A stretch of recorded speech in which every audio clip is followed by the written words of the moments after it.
Wonderful. Good evening, everyone. We are starting this meeting at 7:01. And I'm really sorry I didn't get things out sooner. You all saw that I had a family craziness over the weekend and getting better, which is good. So I apologize for not getting stuff out sooner. Does anyone want to speak to privilege of the floor? If you're online, please raise your hand.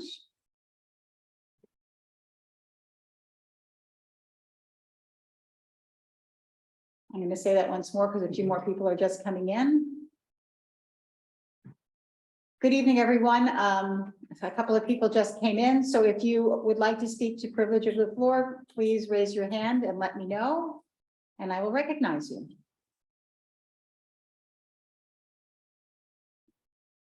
Hearing none, we're going to go ahead. We have approval of the August 1st and August 16th meetings. Would anyone like to move one or both of those? I have a few corrections from the 16th. Okay, so let's move the first. Bill, I see your hand up. Is that to move the first?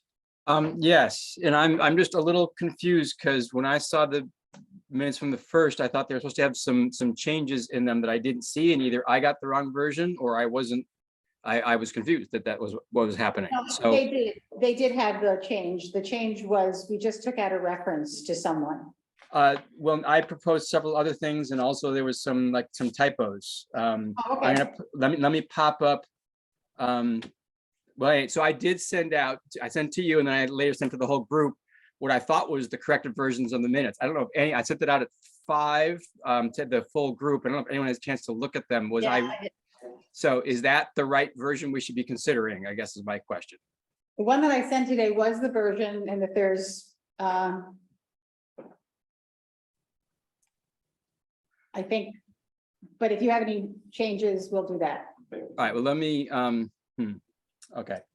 So I did, but again, I sent out a version that has those changes in it. So I guess we can move the If I can first get that. version. Pardon? I'm going to see if I can bring that up. I have the one that Bill sent out at 5. Do you want me to put that up? That would be great. Thank you.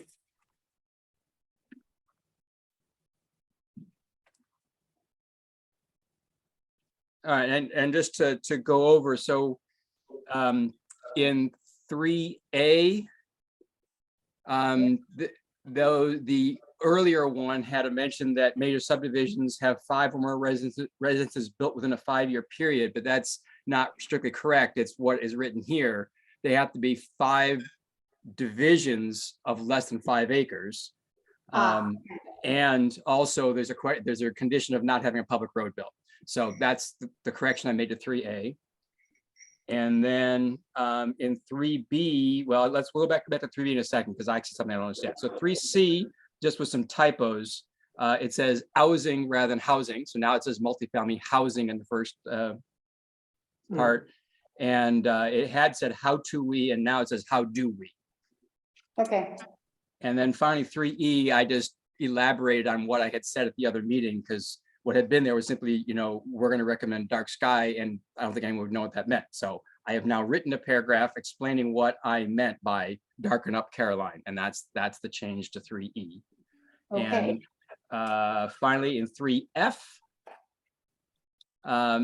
it had said more hydrological testing, but I think we meant move the hydrological testing. So now it says move.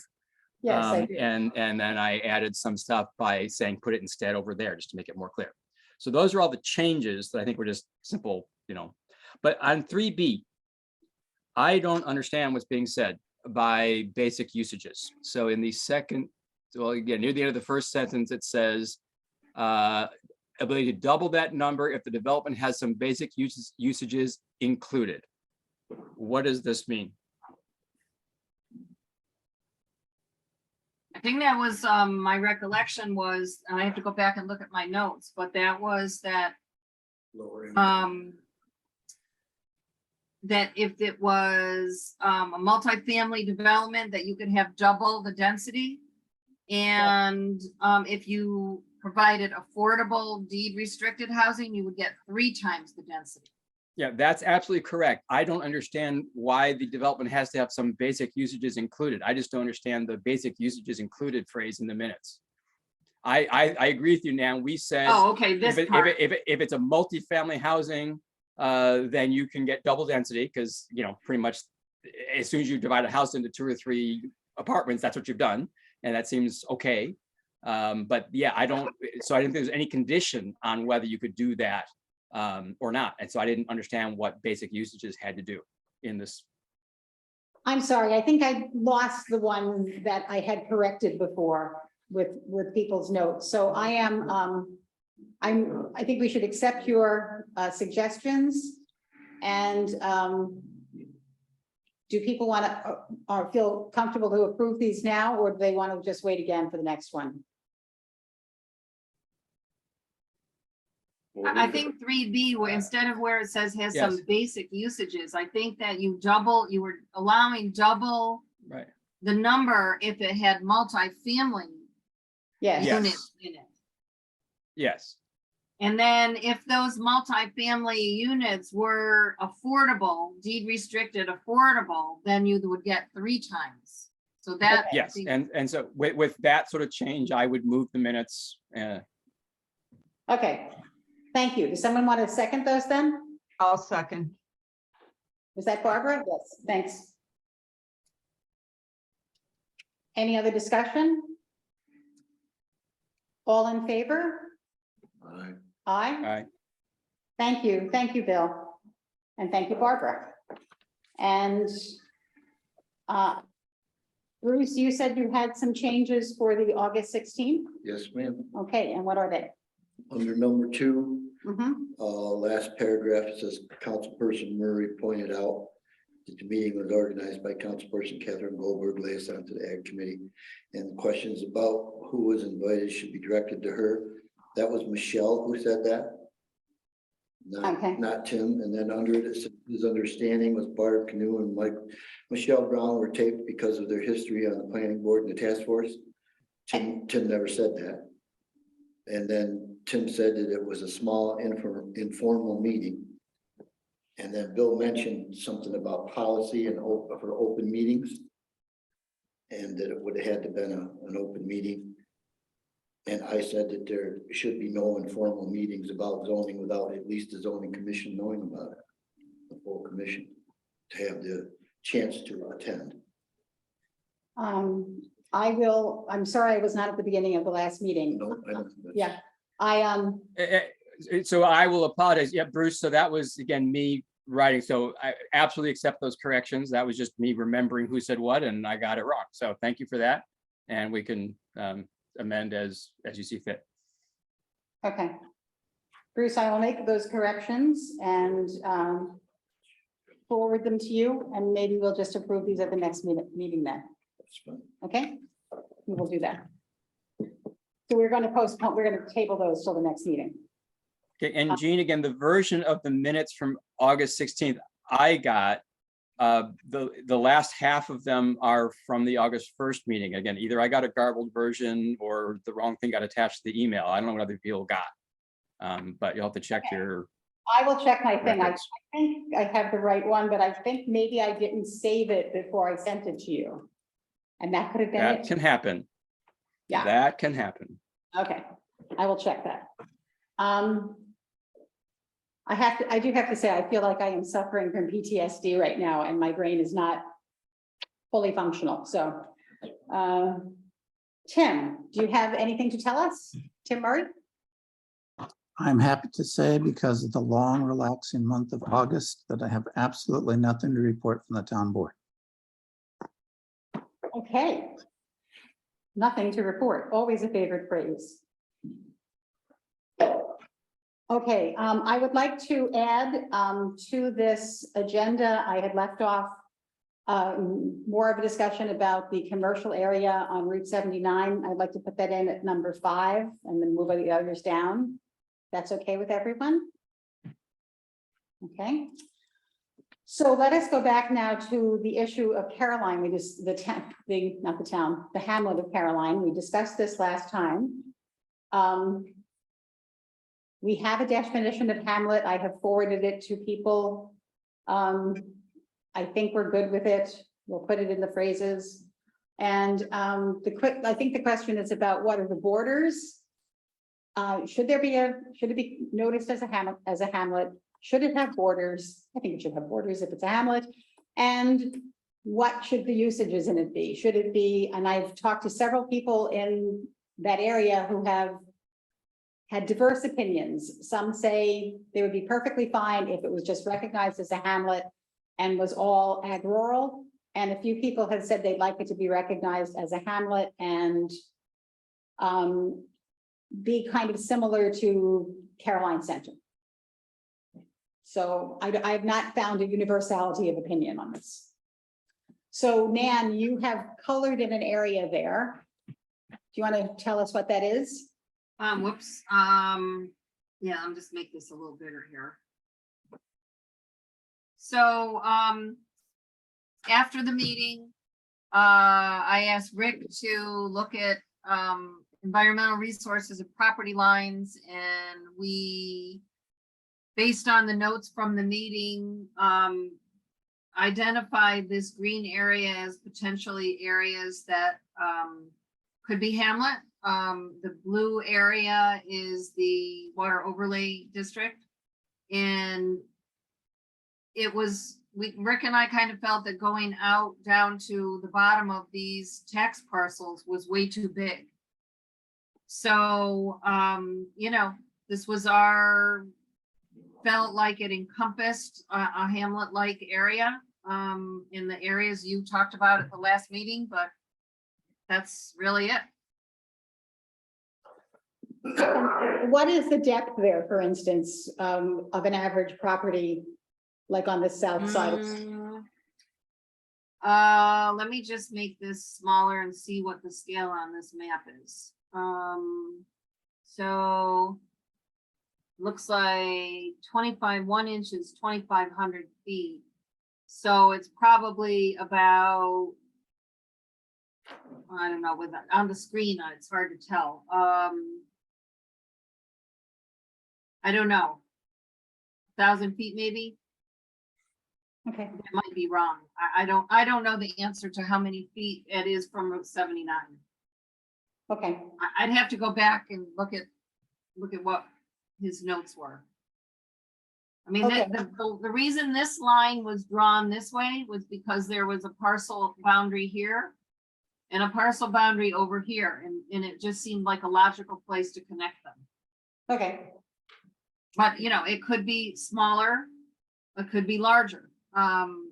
So it was really, you know, I think the more important part was that we did not include some of these upper areas because those were definitely in the water resource area. So not really feeling those should be hamlet areas.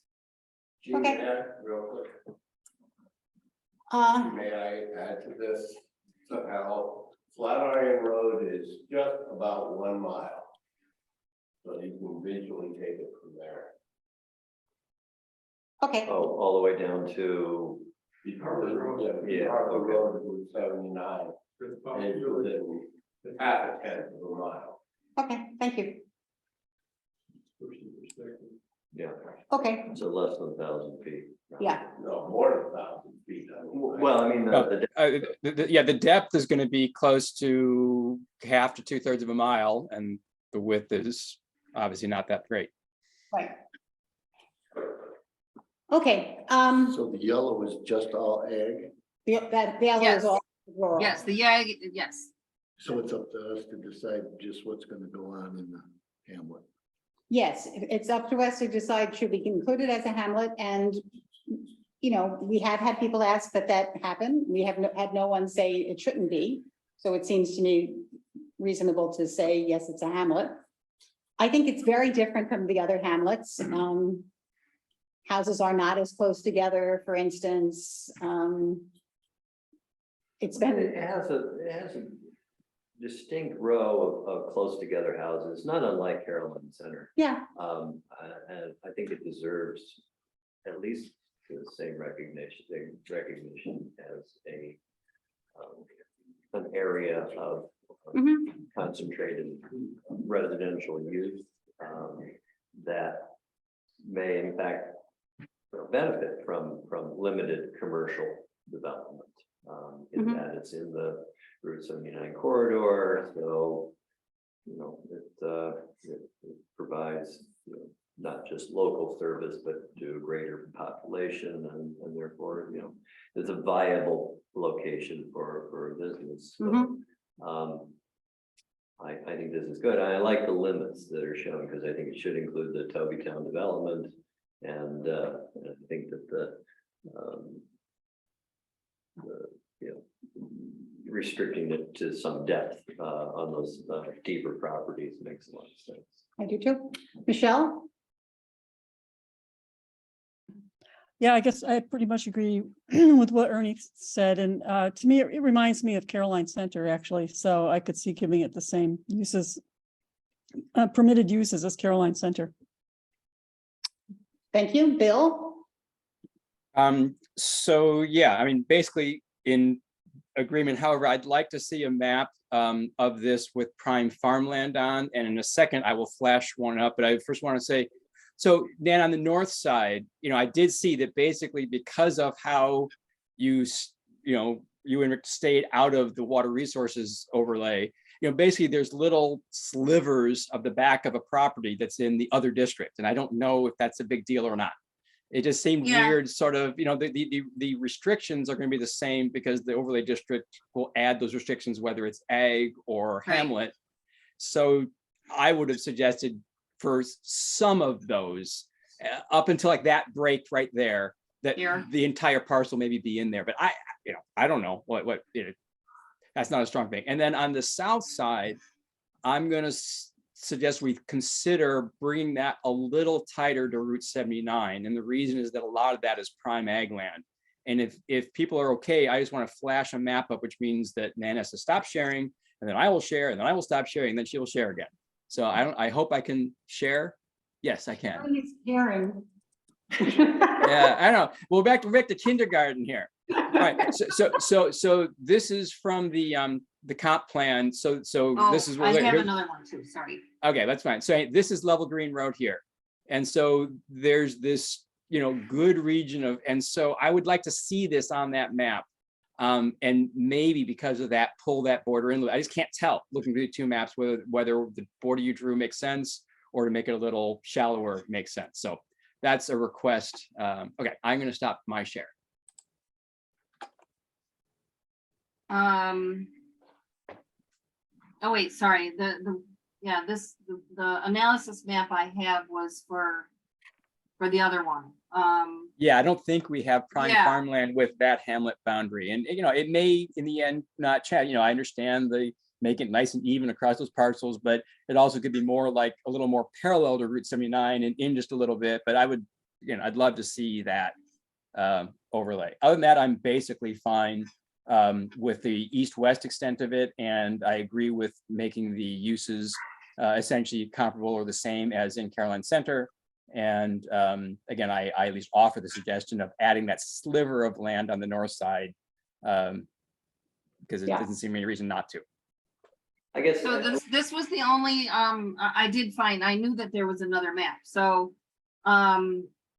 this one, shows that, remember the county or, FEMA is updating the floodplain maps? Yes. So this little area here, in red, is a new area that's added to the proposed floodplain maps. So, Rick's note was, should that be in a hamlet or not? There's, I think, it's hard to tell if this cut it in, I think this is the arrow might cut the parcel. There's a parcel line here. But, Okay.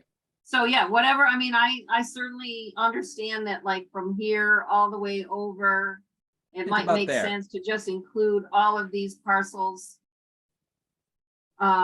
Just because you're right, that is a weird thing, and we don't want to cut more parcels with district lines than needed, and I don't think that makes much of a difference to do that. Can I- But it's up to you, whatever you all want. Ernie, I yep. just want to back up a little bit and just ask a question. Is it really necessary for us to recognize the overlays or to discuss the overlay zones in terms of the water resources overlay in terms of the hamlet boundaries? Because it just seems like those protections exist no matter what district it's in. And we have the Right.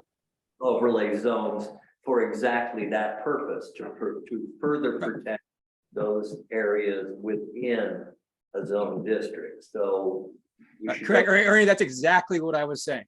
I Right. agree.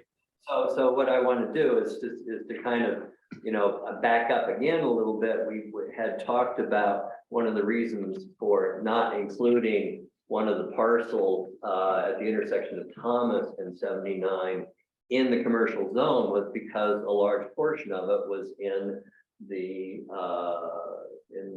water overlay district. And so, I think I that's think a that was a wetland though. correct rationale for making that decision. That would be my point. Okay. Let me see if I can suggest a way forward here. I think what I'm hearing people say is that perhaps we should extend on the north side of 79, the hamlet area back to the lines, because it's in the water, it's going to be in the water resources overlay anyway. And perhaps pull up the bottom because of the prime ag land, which we can see at a further date. But other than that, we seem to be happy with the configurations of this as a border, meaning from the east to the west. Not so much on that we have to figure out the north and south. And what I'm generally hearing people saying is that they think it should be a hamlet and it should perhaps have the same rules as Caroline Center. Is that correct? Good summary. Good. With that, How- let's, go ahead. What are the uses? The Uses? borders of as far as the ag in the hamlet of Caroline Center? Because I'm almost wondering if we should not consider the prime farmland if it's under. I don't know. Prime farmland in Caroline Center. What Cal just interjected was that there's no prime farmland in well, Caroline. Which I was about to say, though, the fact that he lives there gives us a good,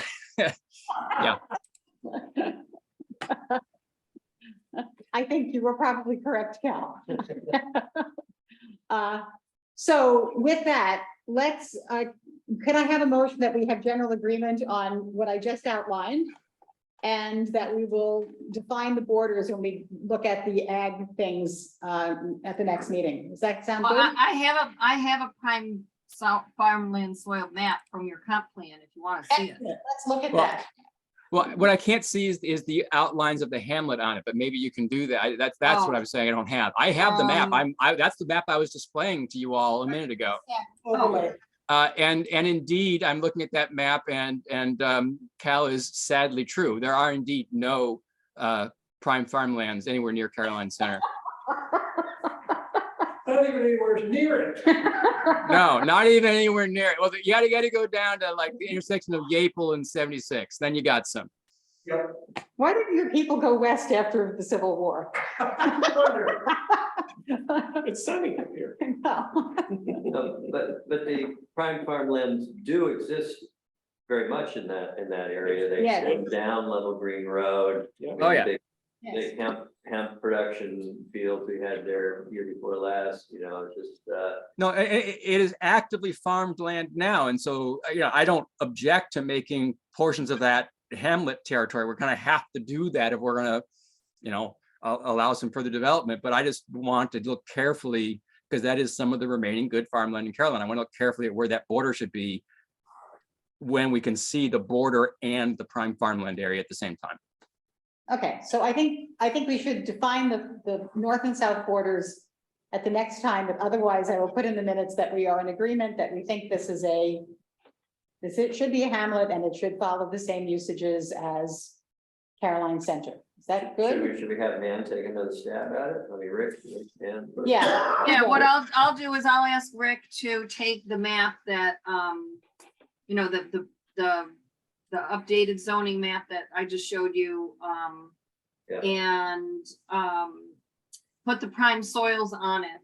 And then we'll, you know, Yeah, make either some suggestions or just pass it along to you to make a decision on next time. okay, that sounds great. Thank you. Okay, so it is, okay, it's Caroline Center. Okay, Caroline Center, yes. okay, got it. Is that gonna be the name of the hamlet? Oh. What is the name of this hamlet going to be? It's the hamlet of Caroline. There was one suggestion that we should name it the hamlet of Toby Town. I had several people push back on that and say Yeah, I think it it's. should be Caroline. So is that good with everyone? Nod. Hamlet. Sure. Yeah. So now we need the hamlet of Caroline with prime soils. And there's, as Cal pointed out, no reason to map Caroline Center with prime soils because Right, you'll have an empty map. okay, Good. okay, I will get that map. I will have Rick work on that and get that done. Okay, thank you very much. We're gonna go back to, we had that discussion about commercial areas along 79 and we wrote letters to, I don't know, 8 homeowners. And I have not heard back from anyone. I did pick up my mail when I got back. There hasn't been anything that showed up at the town and I haven't gotten any emails. So we wrote letters to 8 homeowners saying, we're considering putting your pieces of property to 7 of them within an area that would be a commercial zone. What do you think? And that was the one that Ernie just mentioned, which is on the corner of Thomas Road and Route 79 on the northeast corner. Right here. Yep. For me, that is really geographically sensitive. I'm very proud of myself. I'm really bad at left and right. It's like one of my prime non-skill areas. And saying that maybe that we would not include that, and it had been included. And then what Ernie was just saying is there any reason to do that? Because it's in the water overlay zone anyway. So. Well, I thought from the discussion last meeting was that people, and I don't have that map up right now, but I thought people characterized that as not just in the overlay, but it was a regulated wetland there, which is really, you know, they wouldn't be able to build whether it was whether it was an overlay or not, if it's a regulated wetland. It is, because I remember somebody got into huge trouble there some years ago Yeah, For- trying to fill it for in. doing something. Yeah, Open it to Bongo. yeah. Bill?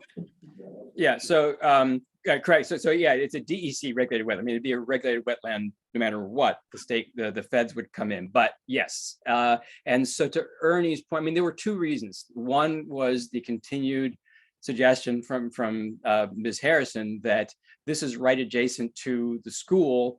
And so lots of commercial development there, she felt was inappropriate, particularly given other traffic on 79 and bike traffic across. So that was one element of the conversation.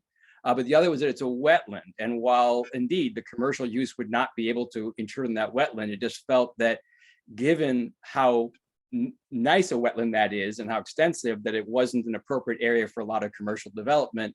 And so why the heck were we choosing that parcel? So I think that was the context. I agree that the regulations would apply and limit them to that basically eastern, mostly northeastern corner of the property. But you know, that was the rationale, and I'm happy with taking that out. I mean, looking at the map, I see those sort of grandfathered pink parcels across from the school, and but nevertheless, they've been commercial, and I'm, you know, so I'm good with the map as shown here. I don't object to it. I just don't want to see us making decisions, you know, in kind of a inconsistent manner. I'm talking about this parcel right here at the corner, which was originally in. Right. Where there's sort of a setback house and Yep. like, Greenhouse. No. yeah, kind of form of greenhouse, yeah. It is a house. Yeah, the driveway comes in right along Hunt's auto parcel there. because of course the rest is wetland. Right. Okay, so I think we have to give the people that we corresponded with an opportunity to respond, because they probably only had 10 days, and so. Okay, so with that, Bill, I'm going to move us on to Article 5, Development Standards, Riparian Areas, and thank you for the extensive amount of things you sent us. Okay, well, before we do that, is there any interest in discussing the area near the intersection of Landon Road and Route 79? Because there was definitely some email traffic about that. There's been a request to create an additional focused commercial district there. Is that on tonight's agenda? Or should Oh. that also wait to? That should be on tonight's agenda. I really am drifty tonight. I'm sorry. I think it would be appropriate to discuss it now since. Yeah, this has let's do kind of that. Been the subject up to this point. Yeah, So let's put that map back up again, man. do we have to move this way? Oh, Yeah, there we so, go. whoops, oh, I always hate to do that, jeez. Where is this? Right there. Oh, over here? Nope. Yeah, so you can zoom in a little bit more maybe on Landon Road, but that's good.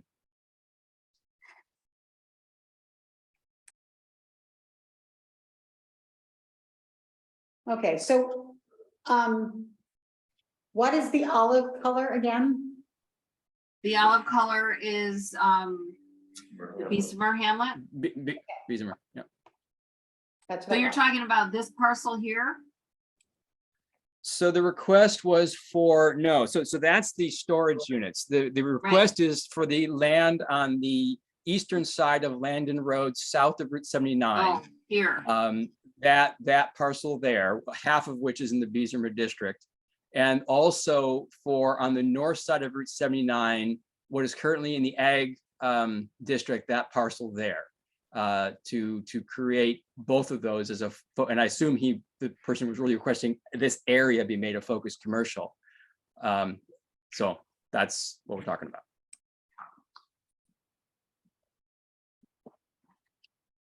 Yeah, so my point is, if and we've been having this discussion of, where can we put additional opportunities for larger scale commercial development, and we keep on kind of never going there, and now we have a landowner who is actually requesting to do that in an area which is not entirely inappropriate, and yet we seem to be rejecting this request. And I Good, please. question that. We've got, we've got the storage units up there, right? Those are, kind of kitty corner from the leftmost parcel. We've got, Sunnybrook Builders, which is partially residential, I understand, but still it's commercial use further down the road. We've got the, the coffee place and stuff. So it's not totally out of context here. And these lands do not abut an area that is already developed in a very residential way. So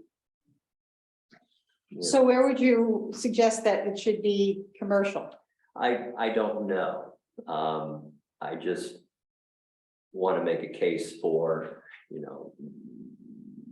maybe this makes some sense.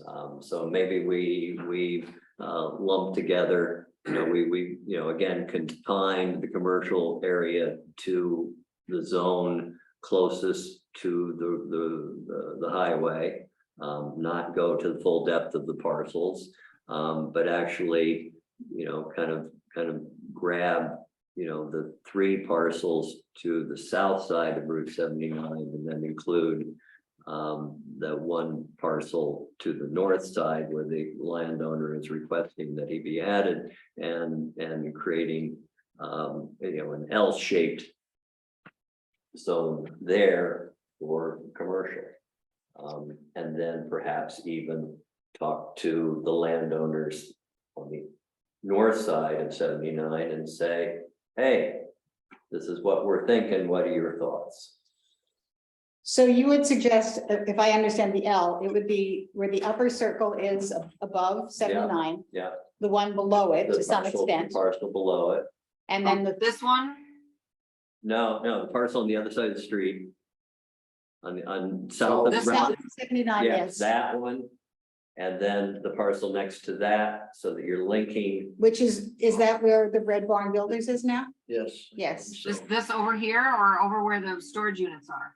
Where the storage units And solar. and the solar array. No, there's no Red Barn Builders there, I don't think. There's a, Sunnybrook Builders. Sunnybrook Builders. yes. On the corner of Landon and. It's a multifamily, Yeah, it's a barn that It, became, it, it, right? apartment house, I think apartment house with business the downstairs.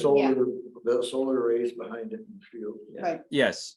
Yeah, just to Are- the south of the circle. Yeah, so are you talking about like, I'm just gonna draw this just because I'm not sure if I'm getting. Right there, the whole thing here. Yeah. Right, yeah. I mean, maybe it's a little deeper than that, but yeah, approximately something like that.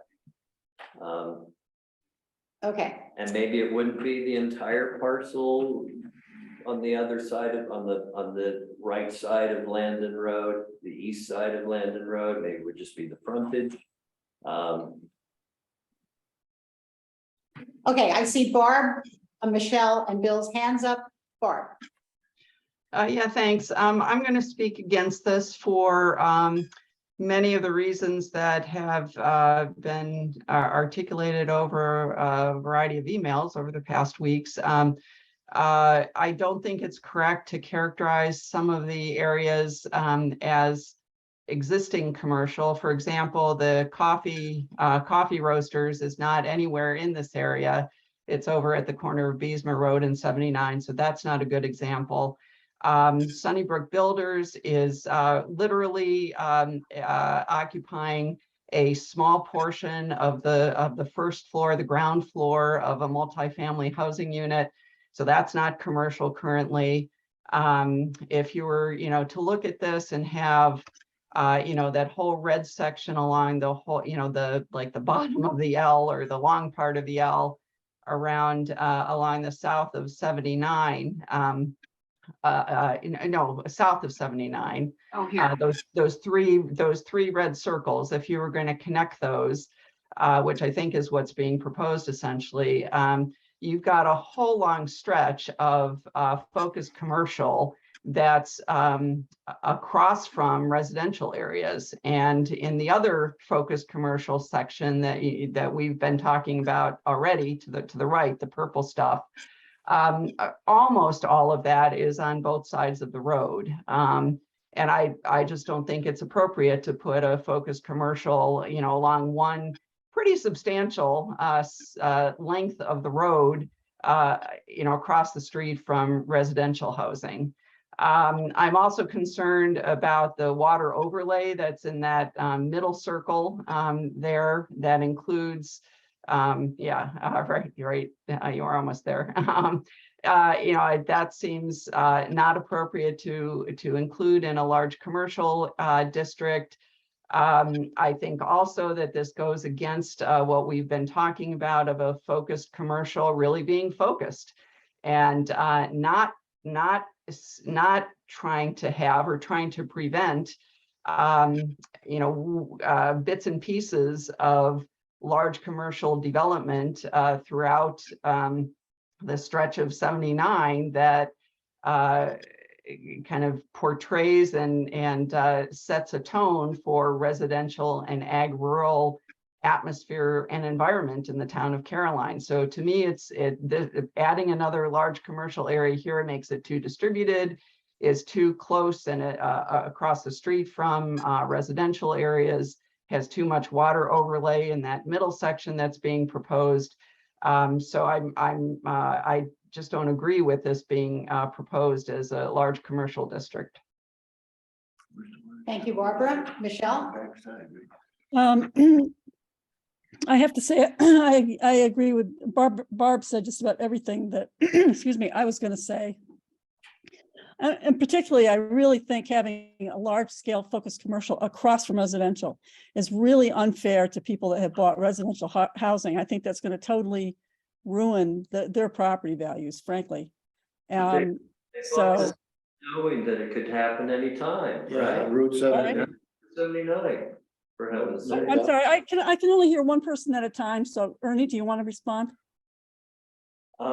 I would just say that, you know, they bought those properties knowing that they could turn into commercial development across the street at any time. Well, it doesn't mean you have to make I'm the not worst things come true. We're trying to allow some fairness for other interests than simply residential interests in the town of Carolina. So I would say that then we should change the use table and not make Beesimer totally residential, but make it more like Brookendale. And that would allow some commercial uses, just not the large scale focused commercial uses that you see in the purple. I drive around on Route 79 practically every day. And I have to tell you, the people coming and going onto that highway, it is getting really dangerous. The way when people are turning onto 79 from these crossroads. And I think it's going to be especially dangerous if that becomes a large scale focused commercial area.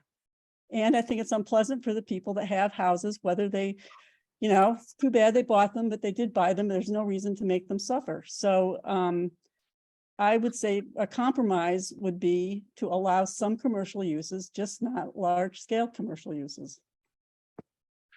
Thank you, Michelle. Bill? All right, so yeah, so I'm will also generally speak opposed to this development. You know, along the lines of what Barb and Michelle have said. In addition, I mean, if you drive there now, the only overtly commercial use is the storage units. I mean, you don't even know that Sunnybrook Builders is there. Like I say, it's a small part of the basement. And yes, the use of that one building as an apartment is a commercial use, but it's a residential commercial use, exactly the kind of residential commercial use we allow everywhere in the town. So it does not feel commercial now. And for those, I think almost always who were around a couple of years ago, the parcel to the east of Landon Road was exactly where there was a proposal for a retail store. And there was quite the kerfuffle in town as to whether that was an appropriate place for a retail store. And there were many, many people who spoke out, you know, to the planning board, to the town board saying, no, we don't think this is an appropriate place for a retail store. So I don't know what would happen if you took the temperature of the town now on that question, but that was only a couple of years ago. So I've looked at that parcel, particularly to the east of Landon Road, and I know it's not prime ag land. Now on the west side of Landon Road, there is prime ag soil there, just south of the solar panels, basically. So I would be very leery of that area going into any focused commercial. But the spot that is currently colored Beesimer Hamlet that's on the east side of Landon, that's actually probably that'd be a great place for a conservation subdivision. There's a nice little wetland in there. It's a field growing up into stuff. I think that a residential development is actually a great use for that property. And so I guess I would tend to leave it here in Beesimer Hamlet, discourage a focused commercial there. And indeed, the whole reason that there's that gap in the Beesimer Hamlet there that's yellow is because there's some active farmland, and was to intentionally give a break in even the residential development to allow there to be a more ag feel as you drove across the town. Now, maybe you reject that. I get a lot of people would just as soon develop all Route 79, but that is one of the goals and one of the things that folks in the town, again, at that hearings 2 years ago, spoke out for is, hey, we like this. Now, I also am very sympathetic to the landowners who are forking over the taxes to maintain that as rural property. And that's why I continue to think that we need an incentive program that cuts them a break in their taxes to keep it that way. But I do not want to turn into a commercial district. Bruce? I agree with Ernie. I don't think it should be as big. We don't need that whole red circle. But we have been talking about trying to figure out we could have large commercial development. And if you look at Route 79, there's no more ideal spot than what we're pointing out right now. And as far as a conservation subdivision, that's just pie in the sky type thinking. You don't know who's gonna buy that. You don't know what they're gonna do with it. And the watershed there is already protected. So it wouldn't have to be, you know, that whole partial of any one of those partials. But it could be a section closer to 79. And that takes care of our conundrum as far as creating more large commercial area, because where else on Route 79 can you see that we could do that? Michelle? Well, we have increased the large commercial on Route 79. That's why we're writing letters. That's why Gene wrote those letters, right? We've increased the number of parcels to, I don't know, to the right, you know, on those purple things. So we have increased it from what's there now. And I guess my question is, why is that so ideal for large commercial? The places that you're proposing, what makes it so ideal? It's the closest to the commercial center of the county. Wait, what's the commercial center of the county? Ithaca. You know, it's, Well, I mean, why not do Beesimer Road where the coffee roasters are? it's a heavily trafficked thoroughfare that has value because of that, if nothing else. And you know, we just paying lip service to wanting to support, you know, the economic development of our town, but we're giving people no real place to do that. So, okay, so I think we're gonna lose I'm gonna lose this argument, but I would suggest that maybe as a compromise, that we talk about this owner's request and allowing his properties to be in the Beesimer hamlet so that he has some opportunity to do some commercial development as opposed to just saying no. Well, Bruce? he said he doesn't want his stuff in the Beesimer Hamlet. He wants it in commercial. He said, take mine out of the Beesimer Hamlet. I think he was mistaken when he wrote, because only one of his properties that he discussed was in the Beesimer Hamlet, right? Right. Because the one that's on the north side of 79 is not in the Beesimer Hamlet. But I'm sure he was not mistaken when he said, I don't feel like I'm part of the Beesimer Hamlet. Yeah, I'm sure that's true. I think though that being, as Bernie said, being in the Beesimer Hamlet would allow for some commercial. And Bruce, and then I want to say something after that, Bruce. First off, I think we're all losing the concept. It's the tax department will tell you the main commercial corridor for Ithaca, New York, from the town of Caroline is Route 79. They've said that multiple times. The other thing is when you've got, I consider the apartments, I consider the builders commercial, I consider the solar as big as a commercial array as I would like to see there. So it's already there. It's right the same spot. This is what I think about the focused commercial area. I think that the area in purple and what we were proposing at the last meeting to add to that is actually a fairly large area if you don't just consider the roadside. If it was developed so that you went deeper into the property and you had several buildings on a property, in other words, a small mall rather than one property along the roadside, you have a fairly reasonable amount of property.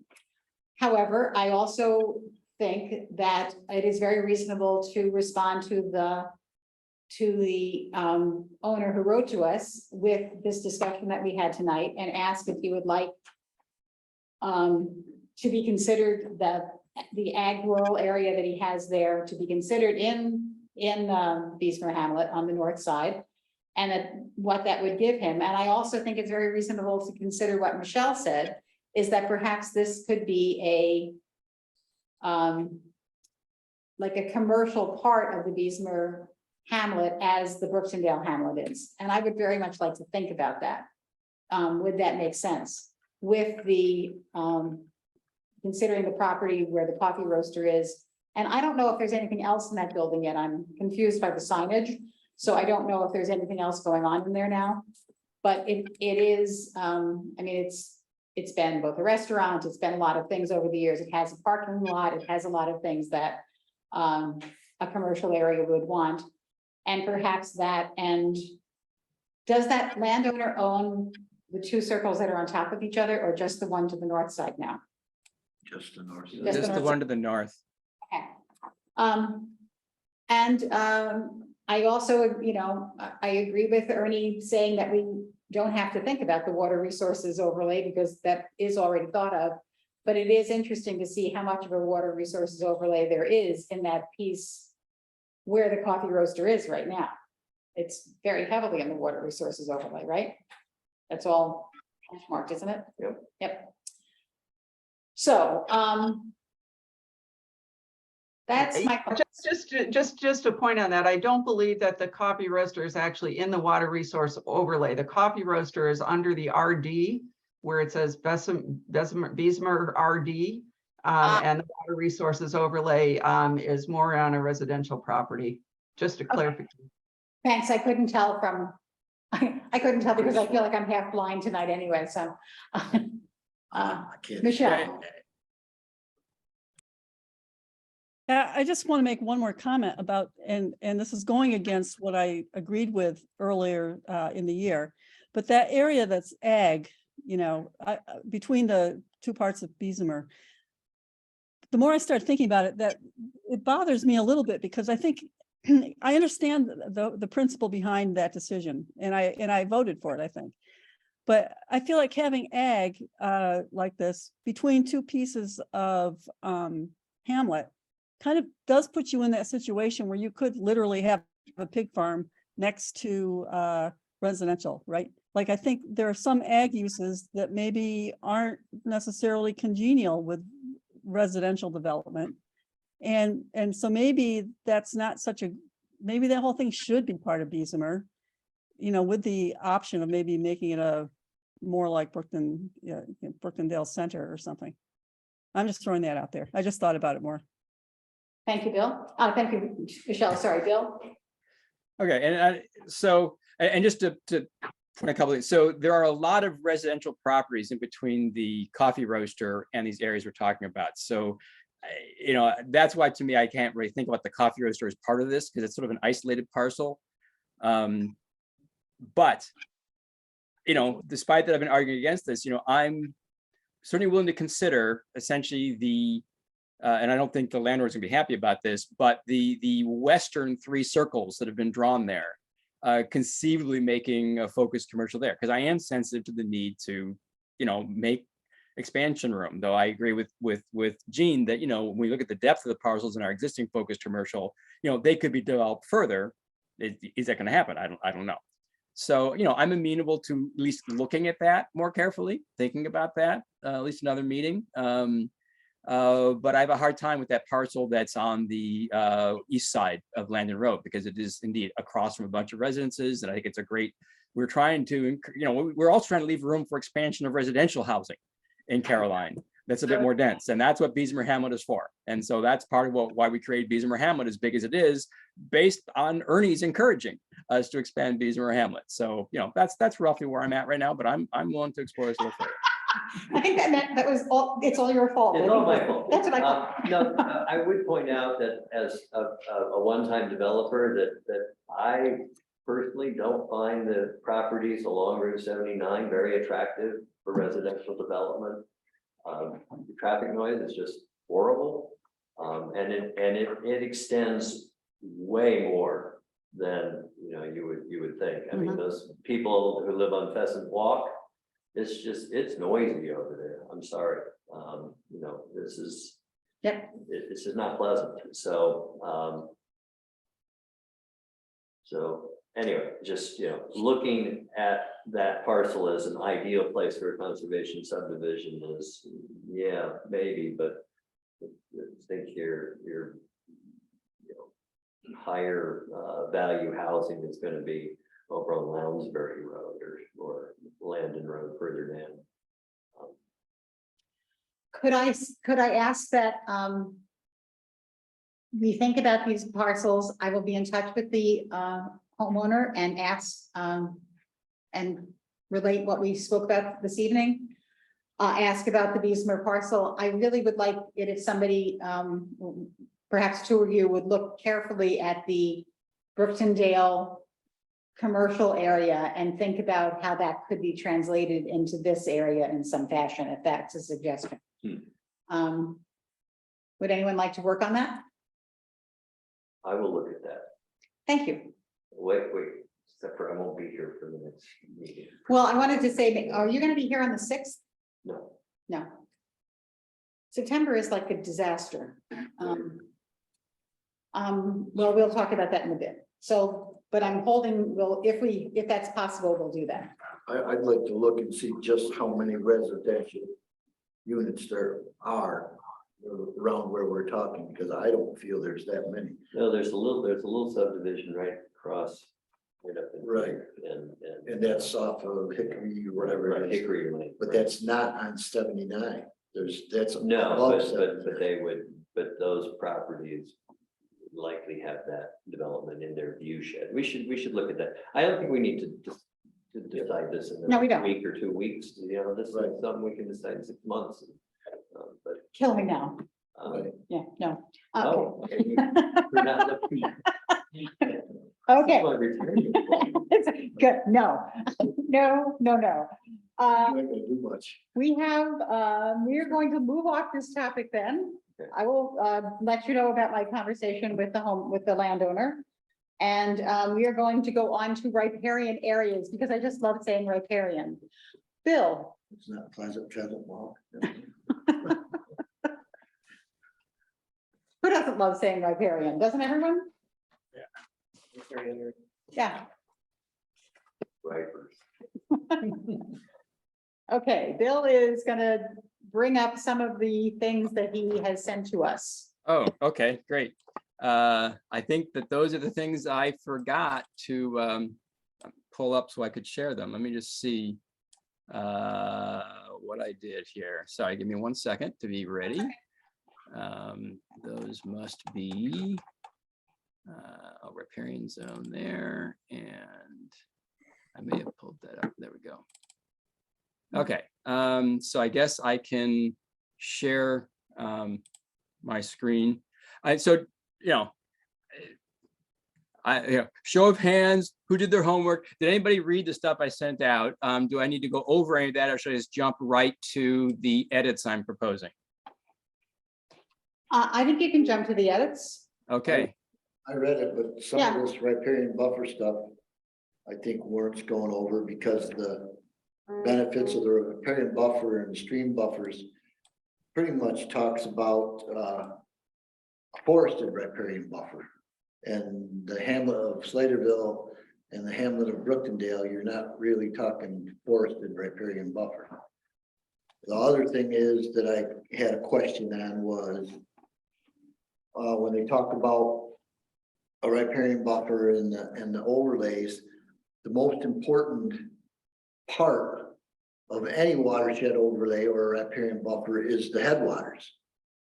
And if we were gonna make something larger, I would suggest that maybe we think about making a larger overlay in the headwaters of the stream.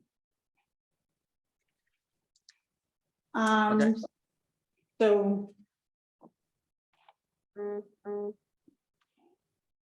okay, so yeah, but just to be clear, I'm not suggesting we expand the overlay from what we have. But I think you were wondering whether we should shrink it perhaps, but leave it larger at the headwaters. You're right, the headwaters is the most important thing to protect. That's what they say. Well, I'm gonna then pull up my notes as well, so that we can go through just a little bit of that. If I can, there we go. Okay, and Nan is gonna have the Word document open, and I'm Okay, gonna well- have the Google Doc open, so if we accept things, Okay. we're simultaneous changing. Very- Okay. All right, so just to run through a couple of these things here. So, what I sent out is, I do, so it is true. I mean, because 6 Mile Creek, an important creek runs through this town, and then development has, of course, 100 years ago, 200 years ago, developed right along the edge of the stream. We have a lot of residential properties that are very close to an important stream. It's a trout stream, it's a drinking water stream, all this sort of stuff. And so we have to live with the fact that a lot of properties are going to be grandfathered in, and it's lawn maybe going down to the stream and not the other native vegetation that would be, preferred from a riparian buffer perspective.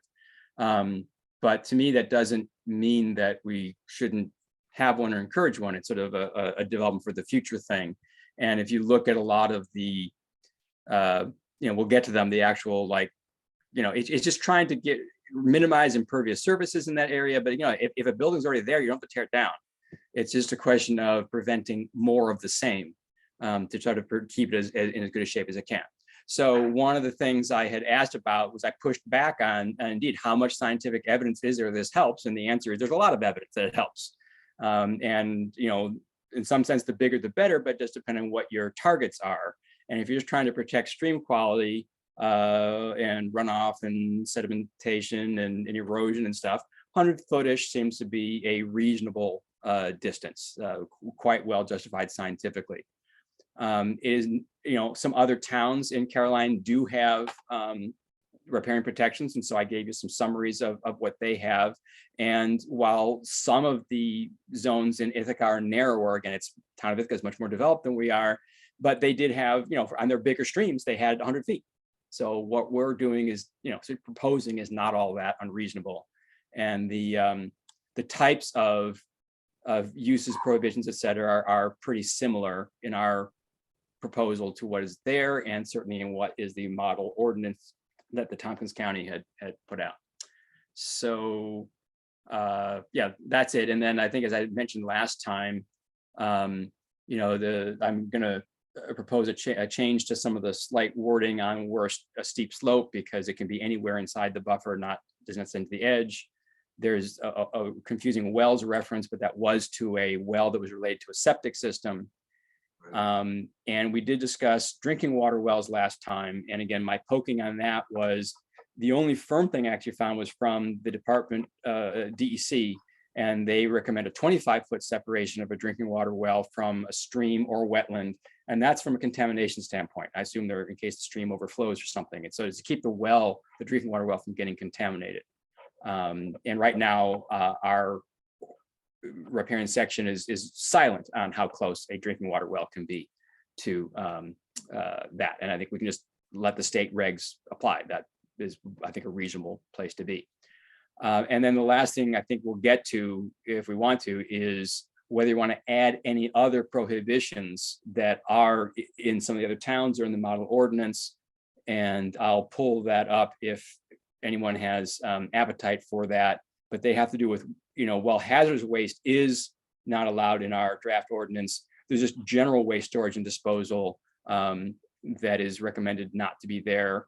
Application of herbicides, pesticides, fertilizers, and parking of motorized vehicles are 3 big ones. But again, given how close a lot of residential properties already are, I can see reasons why we may not want to go there in ours.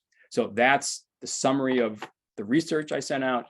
And I'm going to maybe share my screen with the proposed amendments. Is that, and then we can talk about them one by one. What do you think, Gene? I think that sounds good, Bruce. I hate to back up at all, but when I read the document you sent, we're really considering what they would call a uniform stream buffer, correct? Correct. Okay, when I read this, I'm thinking possibly we should be discussing a variable width buffer, because it says here under the uniform width buffer, fixed width buffer are commonly adopted because they are easy to enforce, require less specialized knowledge and time and resource to administer. So it allows greater regulatory predictability. But a variable width, in contrast, a variable width buffer can accommodate multiple management goals, account for the benefits provided at particular locations, and integrate considerations of adjacent land use and site and stream conditions. Seems to me like that sounds like something we should be looking at. That would involve an inventory of every property, wetland, stream and everything else and kind of going on a lot by lot. You know, here's 25 feet's okay here, 50 feet's okay here, you know, it'd be a lot of work. But it sounds to me like it is It makes our sense. goal, and yeah, what we're doing, this just makes more sense to me. And especially like for the headwaters and for anything out of the hamlet where we got a larger parcel. Right. Things like that, it just seemed it would be easier to consider, like the hamlet would be very easily to use a uniform versus the variable width, but just food for thought. Bill? Yeah, Bruce, you know, a good point and excellent food for thought, but I would say as for a first draft zoning law, I just think that's more overhead than I think is warranted for our town. I mean, again, I think that in the long run, you may be right, but I have a hard time going there right now. We're having enough effort as is, A, getting this done, and B, getting the concept across to the public and everything else. So I'm gonna say, let's stick with the simple. And if some future, review board wants to propose and then have the time to really investigate a variable width buffer, that would be the time to do that. I could, Nan? 1 second, Nan? Yeah, I would just echo what Bill said, is that the variable width one is gonna put a lot more onus on the landowner to prove or disprove that they have those features there. So in the end, it won't necessarily mean any easier for the landowner, and it might be more costly because they're gonna have to prove or disprove that it's there. And so that's kind of puts the onus on and the cost on them. So I think I agree with Bill that it's a uniform width is just, we're not, it would make it easier for the landowners. You're in it or you're not in it. And then you have the, if you have a land use that needs a review in the overlay, it gets reviewed and the review board can decide that it's an issue or not an issue. Okay, yeah, the only simple and quick and easy thing might be just to say, take the hamlets and say, okay, in the hamlets, there's a different set of rules. And I don't know if that makes any sense, but that would be a simple way to administer it without getting into headwaters issues and this and that. It just says, okay, if you're in the hamlet, you can be a little closer. Sounds good to me. let's look at this and see what we think. So Bill, do you want to take us through this? Okay, so let me share. There we go. And I will, to follow on what was just stated, yes, and that in some senses the approach Danby took, where they did say in their hamlets, again, not only is the width different, but what review occurs and the prohibited things are different. So they did take that approach. I am proposing the following changes, however, and then if we wanted at this time or some of the meeting do something about the hamlets, we'll have to take that up then. So the first just had to do with sort of the introduction section, where it talks about, that they're being protected. And what I was mainly trying to do was sort of simplify and clarify a little language that comes later to make it clear that a perennial stream has these two areas, the riparian buffer area and a riparian buffer setback area. And an intermittent stream only has the one that's closer, the riparian buffer area. So I put that right up front in the first paragraph, essentially 5.3 subpoint 4. And so that's my suggested change there. So I guess discussion of that. Love it. I think that's just fine, and I can translate that over from your red line to the Google Doc in the morning. Does anyone else have any problem with that section? Hearing none, go ahead. All right, so then, let's see. So this is now one of the subpoints. So this has to do with what happens when there's a steep slope. And so again, this is in talking with Darby Kiley of the Tompkins County Sustainability Program. This was their intent, was that if there is a steep slope, then that essentially gets discounted or not counted towards your buffer area. And then the idea is that, that steep part is not doing its job in terms of slowing the runoff or whatever. And so the riparian buffer, and it probably should say riparian buffer area, I'm seeing that there, is 50 feet directly perpendicular to the stream bank. But if there's a steep slope in that area, so then the horizontal extent of that slope or wetland will be added to the riparian buffer. And then I sent that figure that Town of Ithaca had developed and we would modify to explain this. So I think I understand that. Does everyone else understand this horizontal extent? I get it. Yeah, but in most cases, what that means is it extends Another. forever. I mean, because everybody's property backs up to a hill and it just goes on and on and on and on. well, it has to occur within 50 feet of the stream though, Ernie. But that's a good, Right, but once, I mean, if you have a hill that starts at 50 feet into the stream, that hill can go for 3 miles and you still can't build anything. okay, and that's a good point. And I can't remember if there was some language about some maximum extent that in no case shall extend beyond. That's almost ringing a bell. And if so, we don't have it in currently, but we should. Nan, does that ring bells or make sense to you? It makes sense to me, but I don't recall what the language was, but we could, So, at the end of like where it says now here, it says added the measurement of the riparian buffer, then there could be, semicolon or a new sentence, and we would say something along the lines of, No but buffer. in more no than case, feet. so you would, like a maximum. right. The, riparian buffer area extend more than, okay, now give me a number. Feet from the, We have 200 feet 50 feet.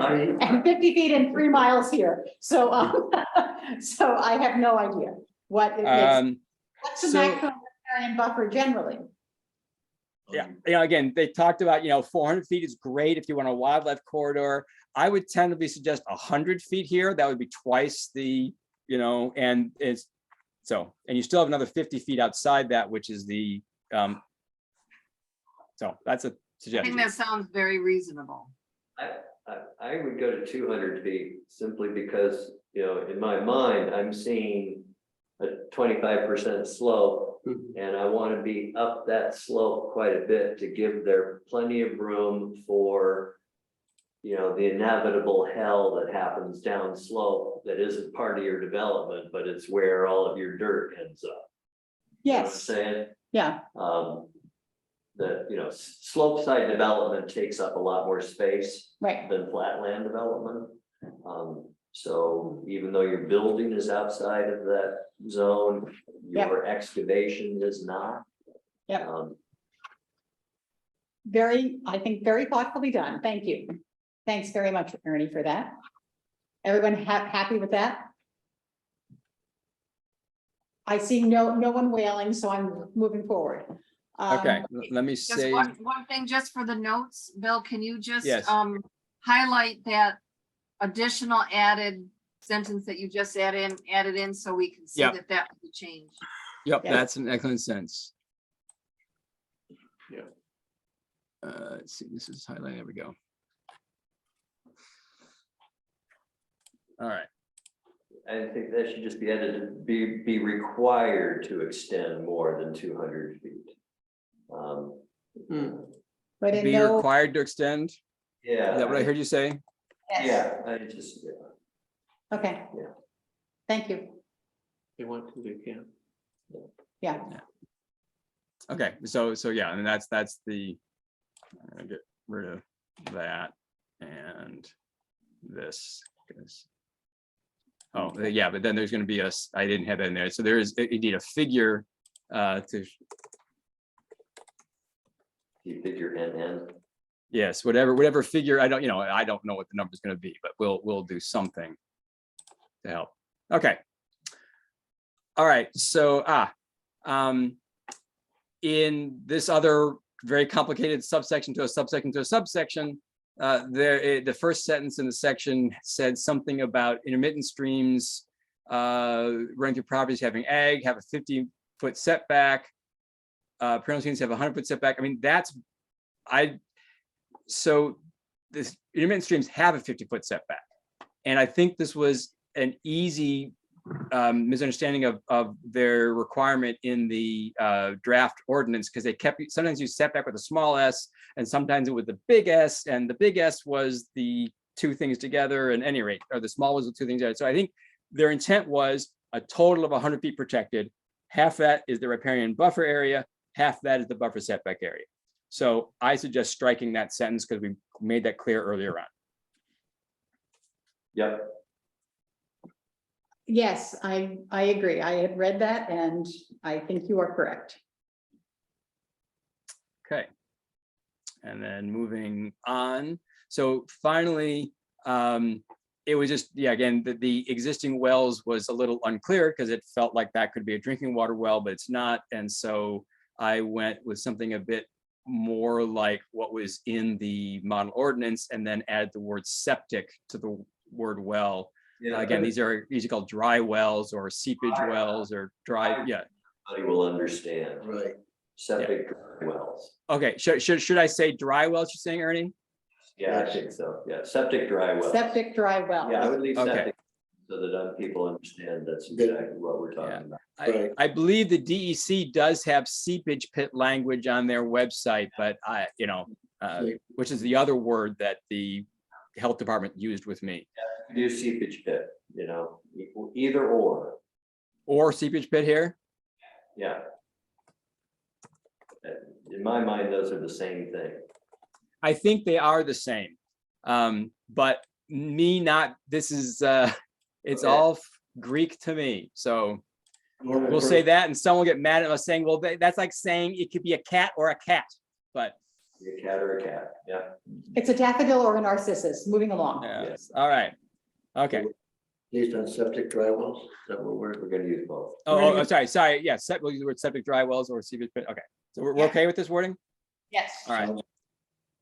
And then on this one, okay, so yeah, just again, trying to clarify that we already said that the intermittent streams have a riparian buffer area only, that we said that in the very first part. So we don't have to say it again here. So that's why the first sentence is struck. And then it just says how to measure that. That's all we have to say now in this section, which is 50 feet horizontally. It is unclear from the model ordinance whether they have any intention of a steep slope condition. And this is, I thought they probably didn't. And so this does not mention any steep slopes.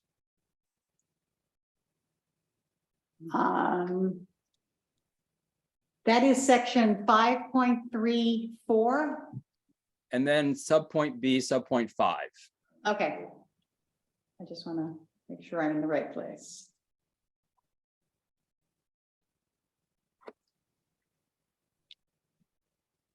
That looks great to me. Okay, yes. Yeah, maybe everything. So yeah, so then it's a question of whether any of the other prohibited activities should be prohibited in our draft law. Like I say, one is just general waste storage. Another is parking of motorized vehicles. And the last would be the application of herbicides and pesticides. And I can understand why in protecting, quality streams, you wouldn't want all those things taking place. But I also can understand that, this is the first zoning law for Caroline, and we have a lot of houses right close to the stream. Maybe it makes more sense to not go there this time. But I want this full zoning commission to at least discuss that and decide what the wise course forward is. Well, we can't regulate people putting fertilizer on their lawns. There's no permitting action, you can only Correct. you have to have somebody. Right. Right. So my general sense would be to leave it out if we can't really regulate it. The parking areas, I do not disagree with including parking areas, as something that should not be permitted in the riparian buffer. Yeah, I agree. I assume an existing one would be allowed to stay, right, Nan? Yes.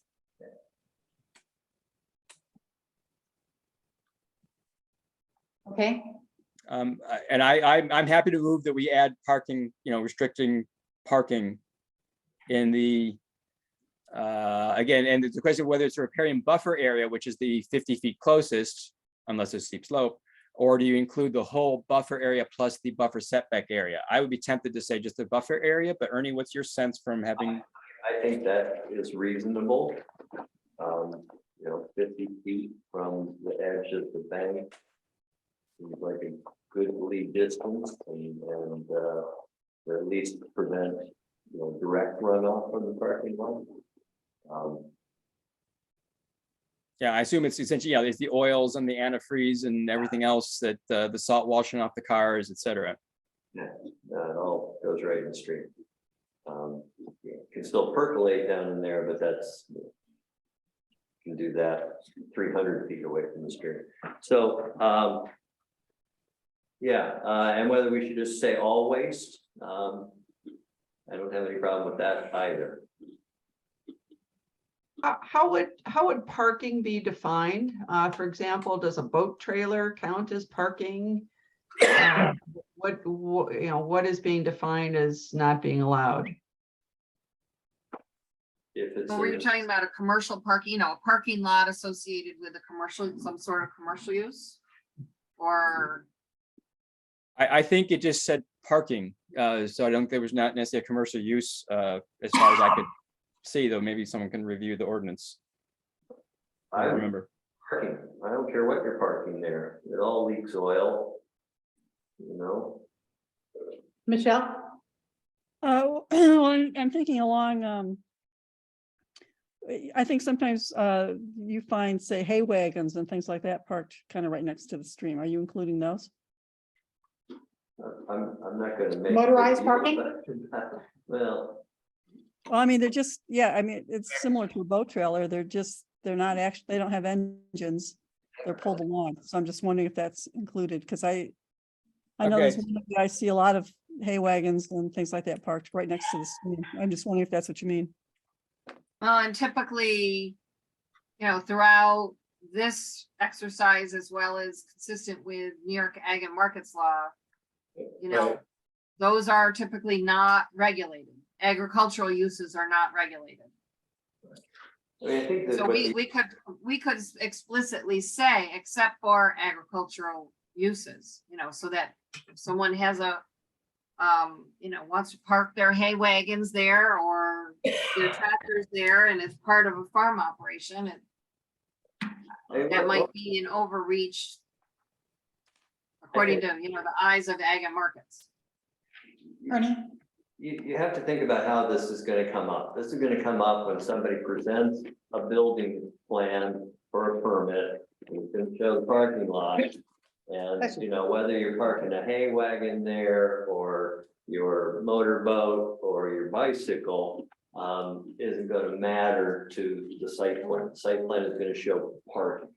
And that should not be allowed too close to the stream, no matter what it is. It's an impervious surface, it's going to increase runoff. It's, whether it has, a leaky old vintage car sitting there or, a kayak doesn't really matter that much. It can be a kayak today, it can be something else tomorrow. So it's really just looking at where a parking area is defined. Parking road, isn't necessarily going to matter, but it's not like some policeman is going to go around and say, hey, your hay wagon is parked too close to the stream.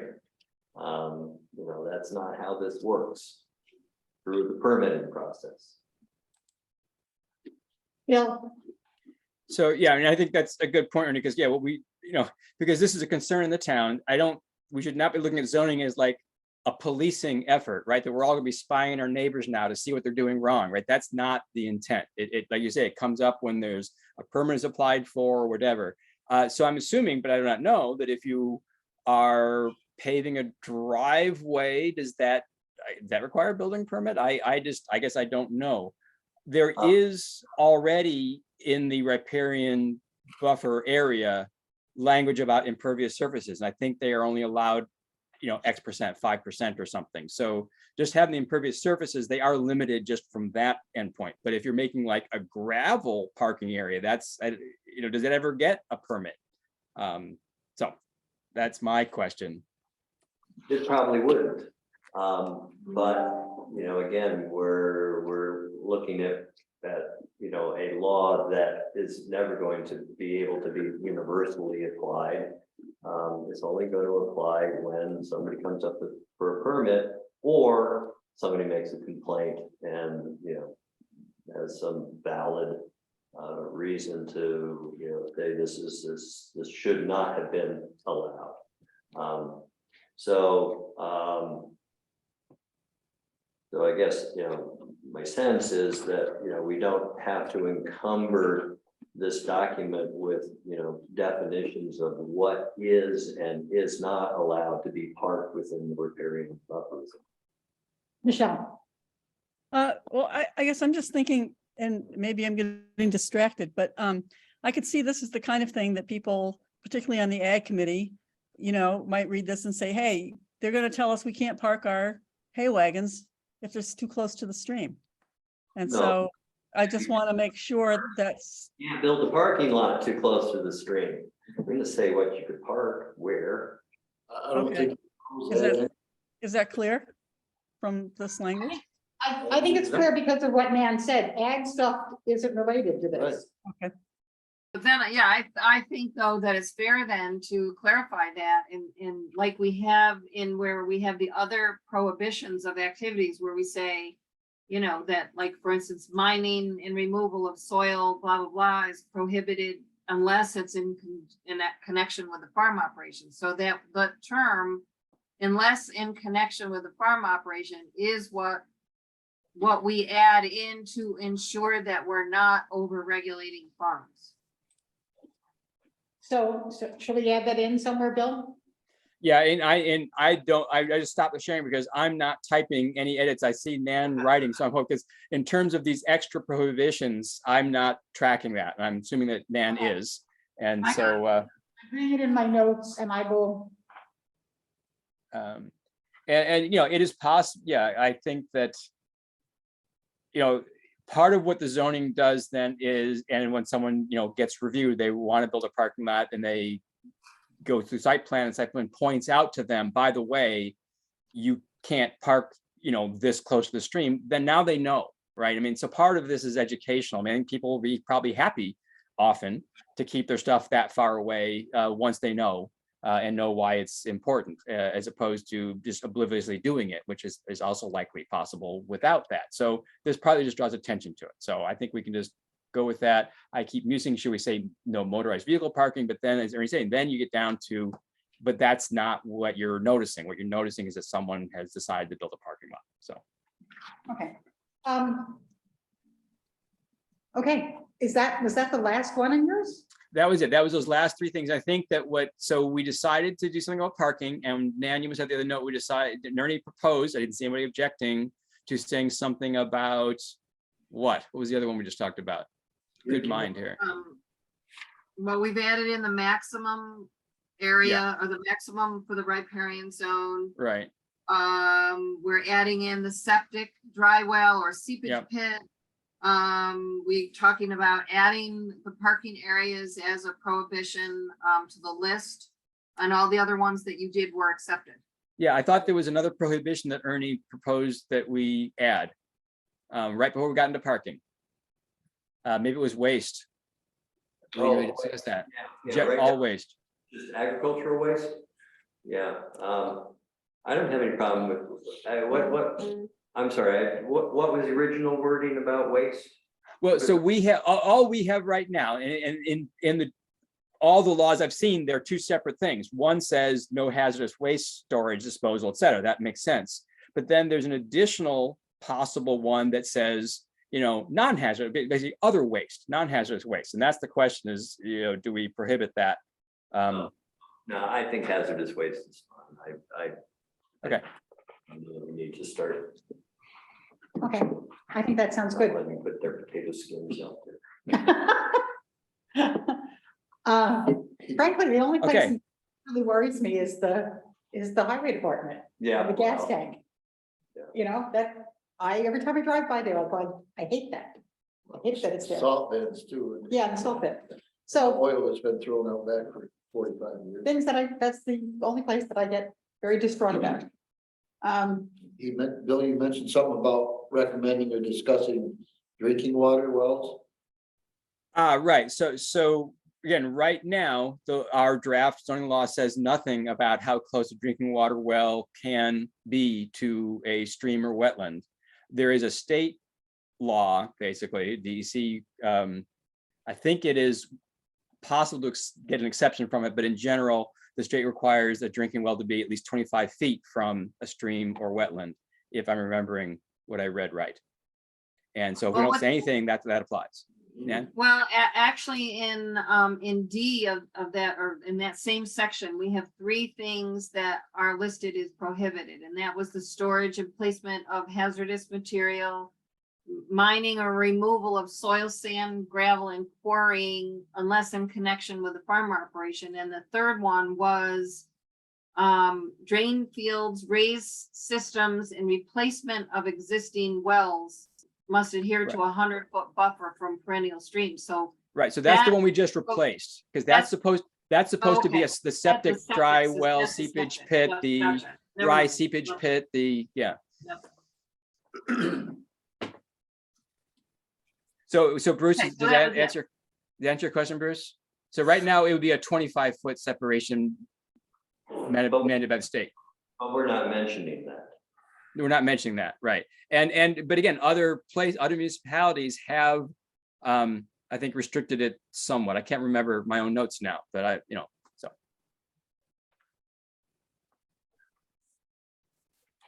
So where I think we are then is I want to make all the corrections to the Google Doc, and Nan is going to make all these changes in the Word doc. And I think everyone needs to read those again just to make sure they are correct. And then we will approve or disapprove article, whatever this article is, 5 at this point, right? But I want. Yeah. 5.3. And You wanna- I did just check my notes. I was gonna say, so again, the model ordinance that this was based on does recommend that drinking water wells not be within the riparian buffer area, which would be 50 feet, not the state 25 feet. We, as in discussing about it, couldn't figure out why, because, yes, if you drill a well, there's a certain amount of disturbance, but so I don't know, again, from the state's perspective, it's a contamination of the drinking well issue. So I don't know why the county suggested, or why Ithaca, for example, adopted a 50-foot separate, distance separation. I think you say that because they're saying that a stream is a non-sterile and could. Oh, contain well. Sure, I get that, but why 25? Why 50? Why not 150? So again, the state says 25, the county said 50. I don't know the science to say, yeah, we really should say 50 rather than 25. I don't know if anyone on the committee has an opinion on that. I would say stay out of the riparian buffer myself. Yeah, I would too. I would say, I would say, no, there's no reason we should prevent somebody from drilling a well wherever they damn well please. I mean, what difference is it gonna make? I don't know. That's. Well, I'd say, why- well, the state has said, if you're too close, you're too likely to get contaminated. Right. So the same reason you wear seatbelts, right? So that's why it's a seatbelt law, but they say 25 feet. Stick with the state regulation and call it a day. Okay, I'm fine with that. excellent. So Is there anything else in Article 5 that we need to look at before we just do the final version? I think we're good. Okay. So then we're on to Article 6. And Article 6 starts on, Well, we've done a lot of Article 6. I thought it Yeah. was the conservation subdivision of Article 6. yeah, And still, we haven't finalized the noise limit for home business. It's the whole noise issue, which I think right. we'll have to decide. We just need to put a couple numbers in. My hard time is finding the correct page in this thing. Right, here's a riddle. What kind of noise annoys an oyster? I don't know. A noisy noise annoys an oyster.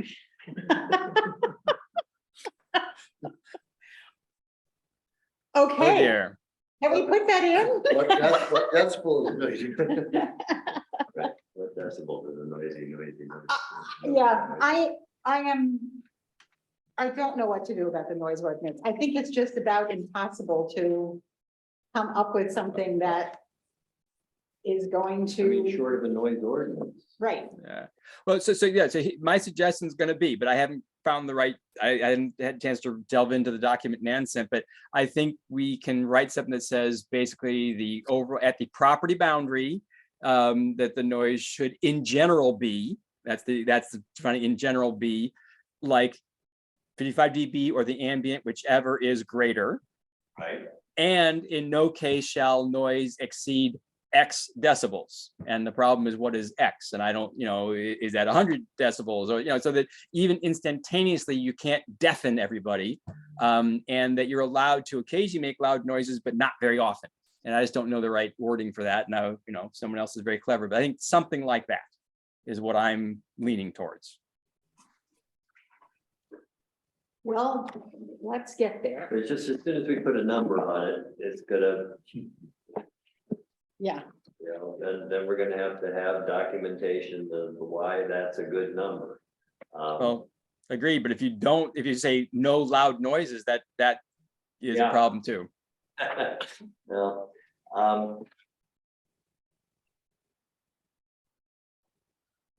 But let's not talk about noise tonight. yeah, so we're going to Article 6 and we're going to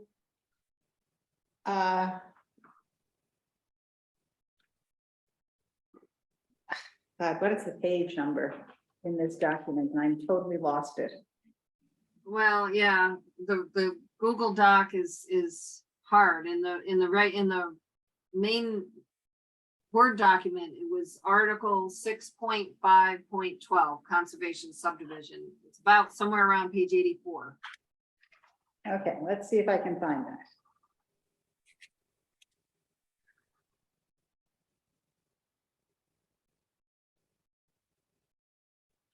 And then I saved those changes with the yellow and I'll just send that to you. Okay, yeah. And Jean, I'll send it to you as well. Thank you. And then I will get it back out to everyone else. so I just have a quick question about conservation subdivisions while people are looking around. Okay, Nan, in your experience with these where, the conservation subdivision is setting aside 50% of the land based on, and your development is your number of lots is allowed per average lot size. Is 3 acres a common number associated with 50%? Well, the 3 acres is the density for the ag rural district that you have Right, moved forward with. right. I'm just curious as to whether people who have or municipalities that have conservation easements as part of their zoning regs, whether, along But the with density is there. the density Oh. acres. Well, it could be all over the place. It could be a lot higher or lower. Some community, I'd say 3 is a very common density in rural areas. Some communities have 5. You go down in the Hudson Valley and some communities have higher, more than 5, but I think 3 is very common. It's probably the most common.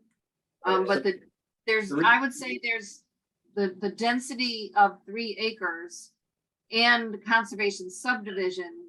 They're 2 different things. One sets how many houses you're eligible for, and one sets how those houses are set on the ground.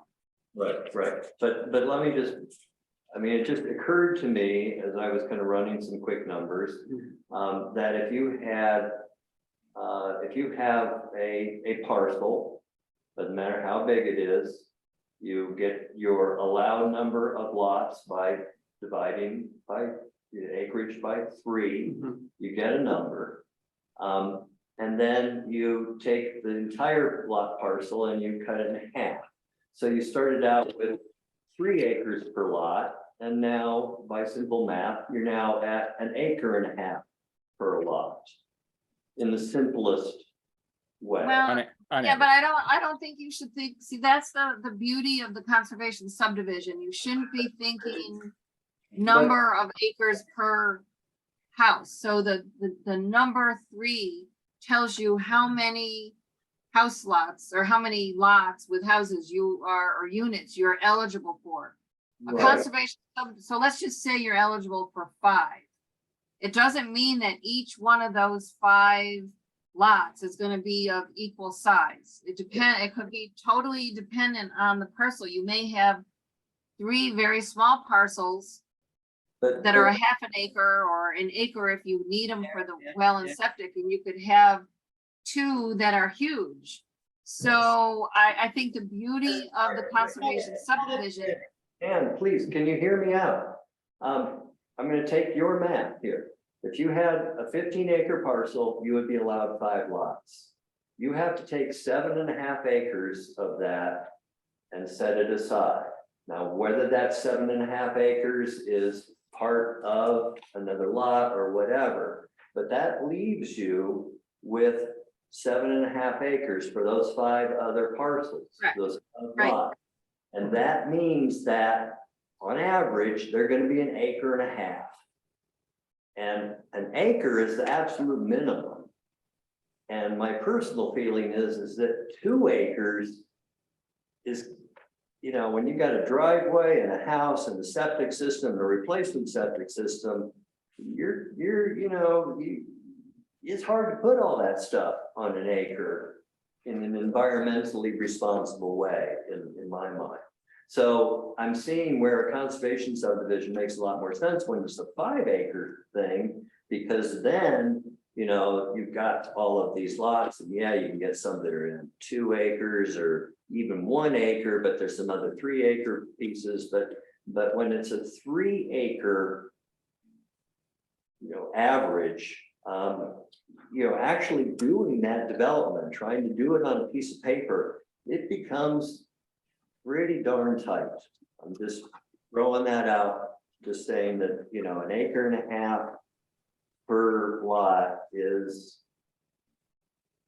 isn't exactly, environmentally ideal, in that I think it crowds areas for septic systems, and I think that, general,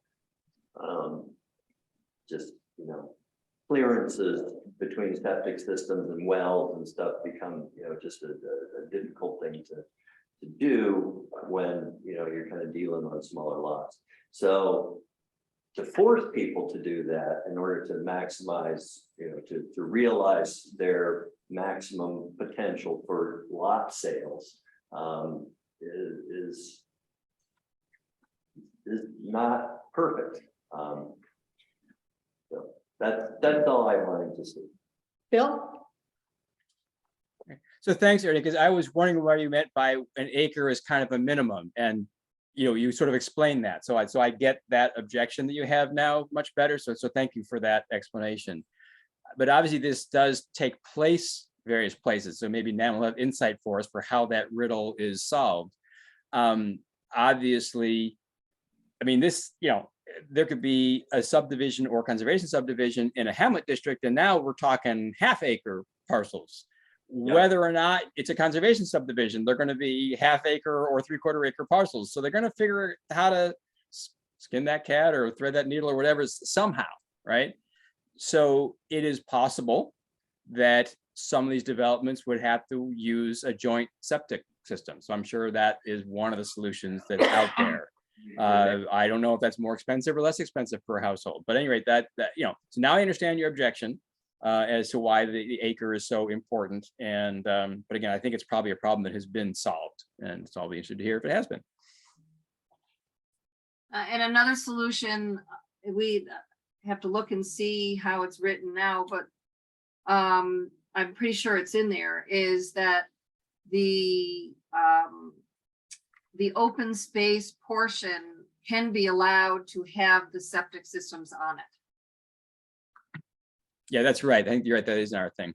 This is a shared thing. You couldn't do that where you have individual septic systems with houses. That would just be a gerrymandered open space that wouldn't really be contiguous. I mean, that would be silly. No, I think No, the only- you could have a central open space with the house lots all abutting along it, and their septic fields are out there. I don't think it has to be gerrymandered, but yeah, I mean, but yeah, the proof is in the pudding, as I said. You know, when you actually are faced with a parcel of land and certain types of development goals, the pieces will fall into place depending on what the rules of the game are. And the rules of the game here are ones that really start to say, well, we're kind of forcing development onto maybe less than an ideal size lot.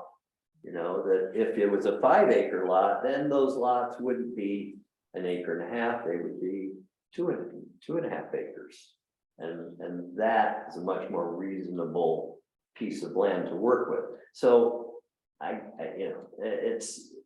think this is, I don't want to switch anything. I just want some kind of understanding of what this means in terms of kind of real developments. When somebody goes to look at a parcel of land for development possibilities, their ability to get that, their 3 acres per, or to get their due number of allowed lots out of their parcel after they have to put half of it into easement may not be that easy.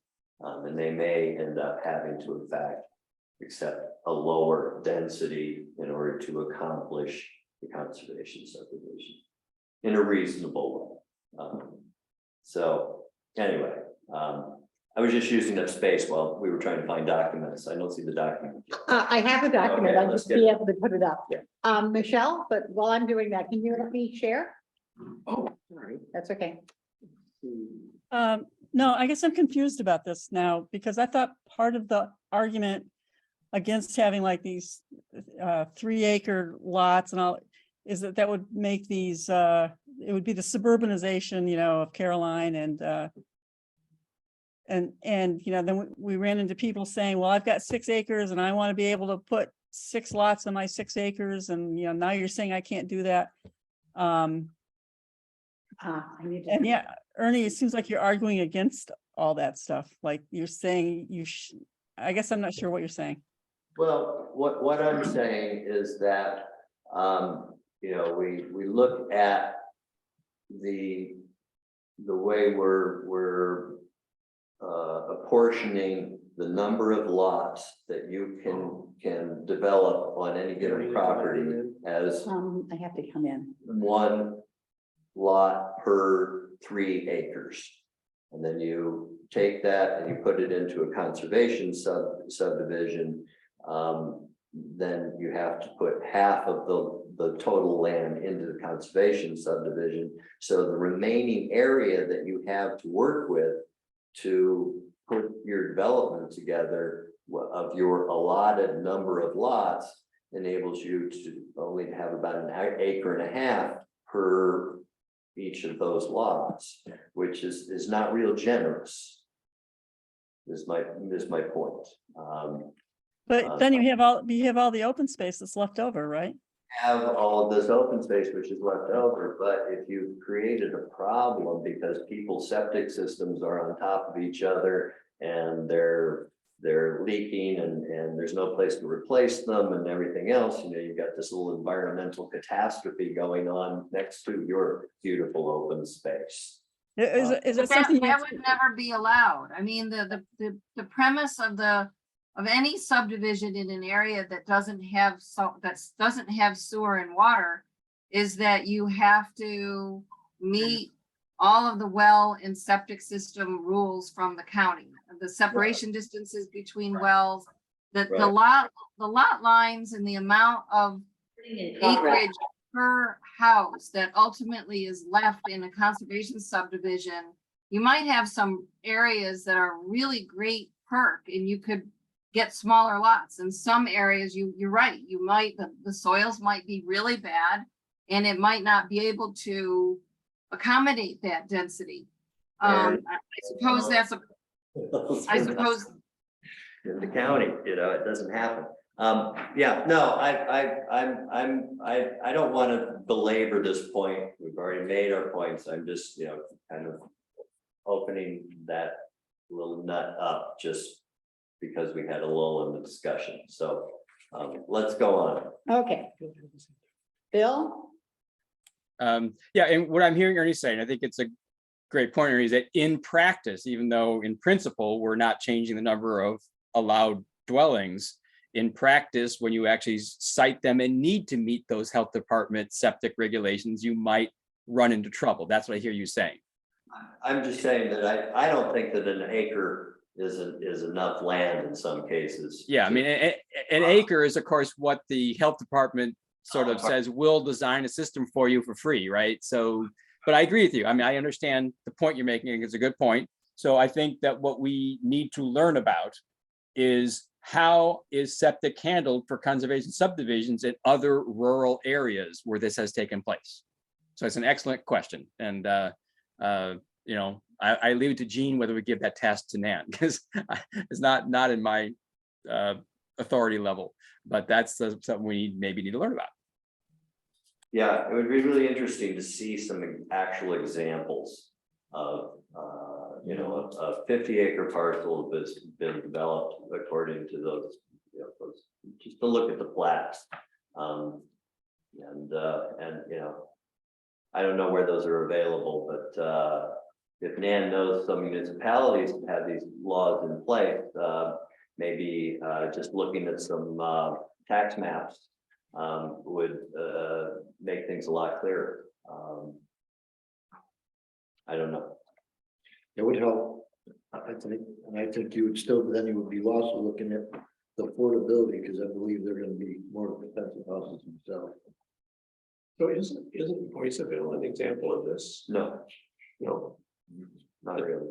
they have an engineered septic system and They- higher density. Yeah, I mean, it's that, those are not individual lots. And under our current zoning regulations, you really couldn't develop to that density. on No, the but- property. but- And- Well, actually you can, because we allow double density. So they could have built not the 140 units, but 120 units. So, no, at any rate.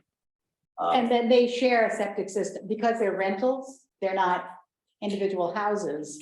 They share septic systems, I think, for each 3 units. Yeah, there's, in the first group, it was 4 units, I think, per septic system. Yeah. But But, didn't yeah. we vote on this already, though? We already voted on this stuff, right? Yeah, Oh, okay. okay, We did vote on. We're not fully signed off on conservation subdivisions. I think that's what remains. That's why this Oh, came up. I thought we did vote on those. we haven't finished the whole article, so. Okay. I think you have to go back, let's see, oh, so you're on, I'm on page 30, we stopped on 8.2 on, oh, yes, I see, okay, gotcha. see where it says at the top of that thing? Yep. Yep, gotcha. Drafted sketch plan is where I think we are. And so we did not have a lot of notes about sketch plan.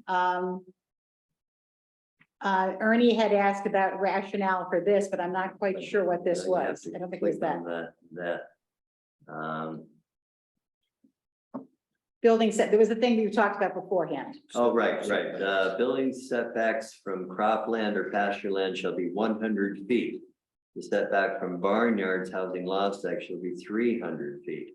I just didn't feel like we needed to put that in there.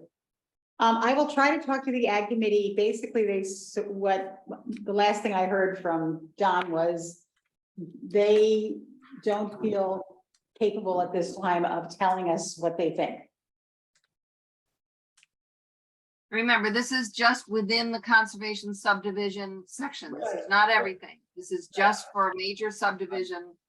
I'm And just- its purpose was to make sure, so if you have more of a clustered, for instance, if you have a clustered kind of setup where the houses are in one area, it was to provide for separation between active agricultural uses and residential uses that tend to not mix well together. And I guess my only point being that, it depends on, how noxious those properties are, is going to depend on which way the wind blows. So, that we should just let common sense prevail. But that's my only point.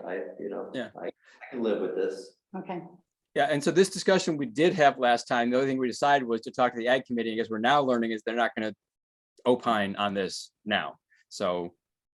Right. I guess I say, let's leave it. okay. So sketch plan, we didn't have any comments upon that section E. We did not have any comments further down. Blah.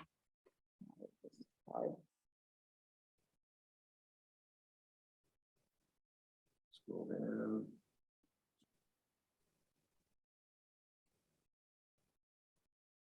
Don't see any comments in this part. Well, there was a little one further on where we took out, you wanted scenic locations and things. We had taken out scenic views from other places. As for in number one there, I think just recently I noted there was it was areas having where, and I just got rid of the having. Right. Yes, and that sounds fine. Then So we as go- age was taken out. Yeah, H, H was removed. yeah. Going down.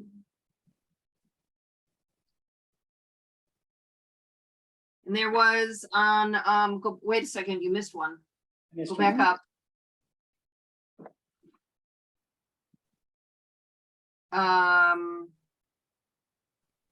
Number 11, that doesn't show up as being changed, but I have that shown as being changed to, so this is the sketch plan to show if there are any existing or proposed trails, inactive railroad beds, bikeways, and pedestrian routes, if any, with that middle part of town, state, county significance, blah, blah, blah, taken out. So if we want to know on the sketch plan if there are any existing or proposed trails, inactive railroad beds, bikeways, and pedestrian routes, if any. Okay, so right, starting with the word of through the word development, you're saying that has been struck? That's what, from your December edits, I had made that as a December edit, yes. Someone long ago in December had decided that that should be changed that way. So all of 11 is gone? No. Ending at where it says pedestrian routes, starting at the end of pedestrian routes, including of all the way through development, not including if any, strike through development. Okay, got it. Yeah. I will do that. Okay, With a comma in there. And okay, that's what you have, Nan? Yes, okay. Good, then we will go on. two is, I think this is Nan's note. All preliminary plans in a major subdivision shall include documentation of the following four-step design process in determining the layout of proposed conserved lands, house sites, roads, and lot lines as follows. And then there's this, all these steps. So I'm not quite sure why this is colored. Right. Okay, so the note was that various folks, Ernie and Barbara, questioned whether that rigid set of four steps was necessary. This is a quick summary of that note that was on the side. And Okay. Nan sort of replied in her, note why she felt that was important. So at this point, we need to decide, and I can't remember if we talked about, I thought we did decide to stick with that four-step process, but I don't remember for sure. I mean, it is what makes a conservation subdivision different than a regular conventional subdivision. Those steps are how it's done. Yeah, no, I mean, the steps outline a perfectly reasonable approach towards the design of the subdivision. But, they tend to, I just feel as if it's, it doesn't recognize the fact that design is actually an iterative process. You don't start at 1 and go to 4. You actually go to 1 and then 2 and then back to 1 and then up 3 and then you go to 4 and then you go, oh no, that's not gonna work, and you start over again. So I just find it a little bit of an oversimplification, but perhaps that is appropriate for this document. So I'm going to remove my objections. Okay. No, I think we did debate or muse on whether this section should just be like a companion document, but that gets to me to be a little bit complicated to remember. But I think you pointed out that this doesn't have to be part of zoning, the process you go by. You say, this is the process, that's the zoning part, and then we map out the process somewhere else. But Well, it gets too many documents to keep track of. I think what I said was that when you do your subdivision regulations, that some of the process could be moved to the subdivision regulations. Right. But we don't have that yet, so we should keep it in here for the moment. Okay, then we go on to step 4 about the lot lines and the alternate design process, which is a conservation subdivision with any of the hamlet districts may be required by the review board to be designed as a traditional neighborhood design if such layout is appropriate for the parcel proposed to be developed. Yeah, we talked about this. Yeah, we did. We did talk Yeah. about all this I stuff, think but you had decided that you didn't want to have conservation subdivisions in the hamlet. right. So so I flagged that today. If you read my comment there highlighted. So we changed something earlier on to say that, they're required in ag rural, and that, they're an option for hamlet. That's how we started this whole section way up above somewhere. So to me, now saying that the traditional neighborhood design may be required, my proposal all along has been that you let the developer decide in a hamlet whether, which is the most appropriate. You don't give the review board that authority. That's only an opinion.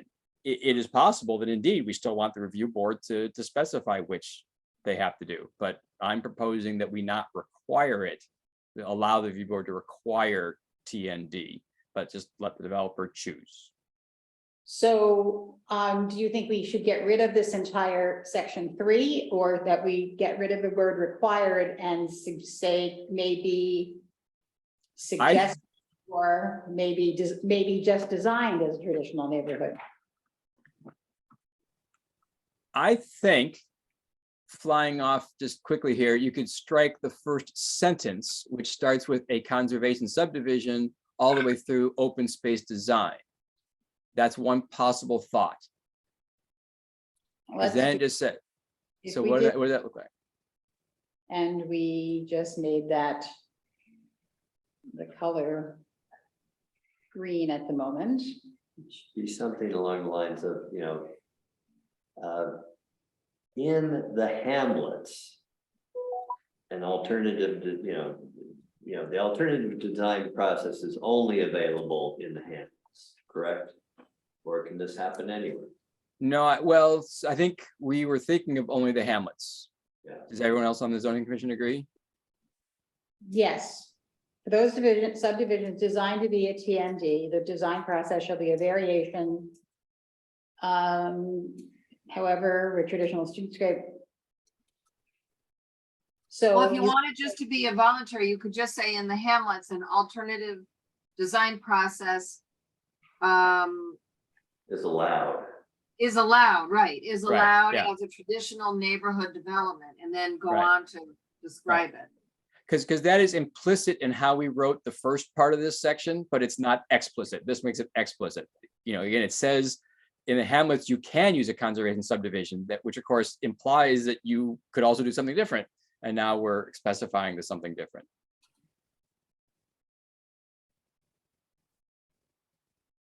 Yeah, so if you say something like in the hamlets, an alternative design process may Maybe be allowed used, as a yeah. traditional neighborhood development.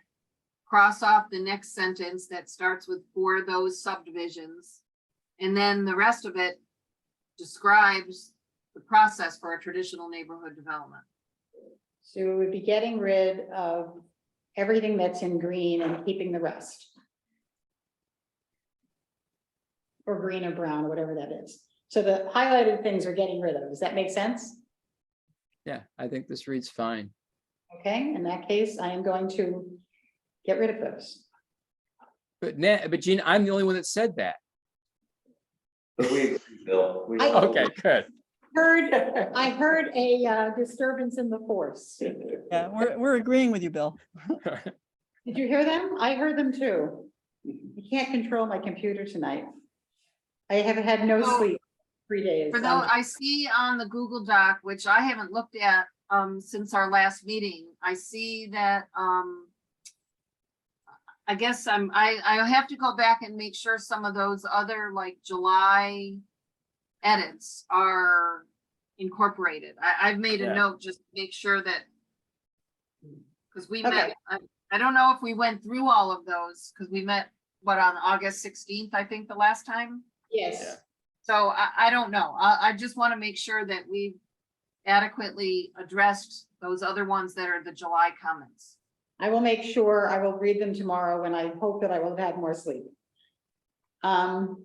Okay, so there's this reader's aid box, which will go in here.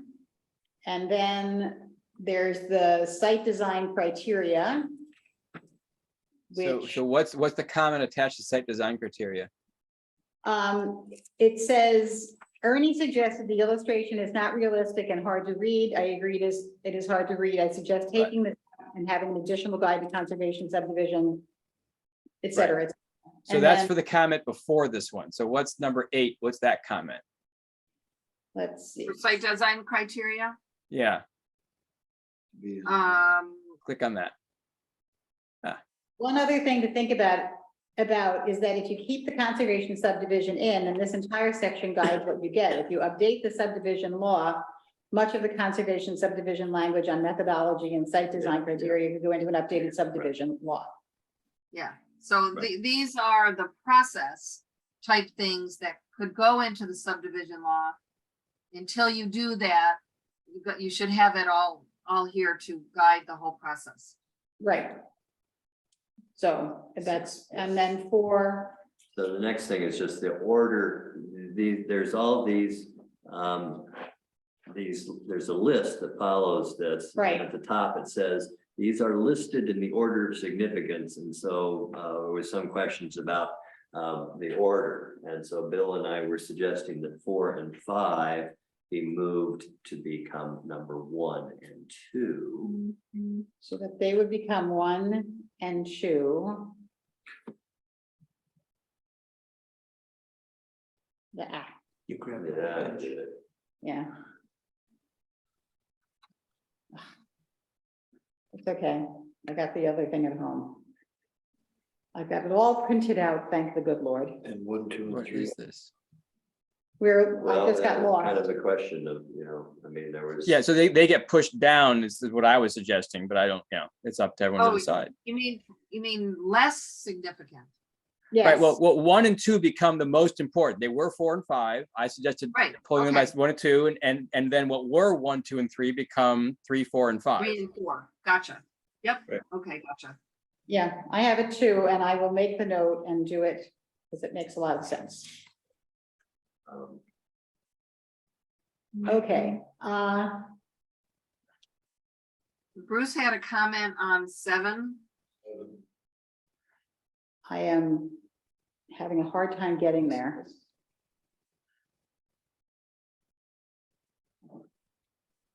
Yeah, I think we're in the, yeah. Yeah, I think you're in the site plan section. Little, yeah, just a little bit up. I'm lost. He doesn't want to do it here. I just cannot control this thing tonight.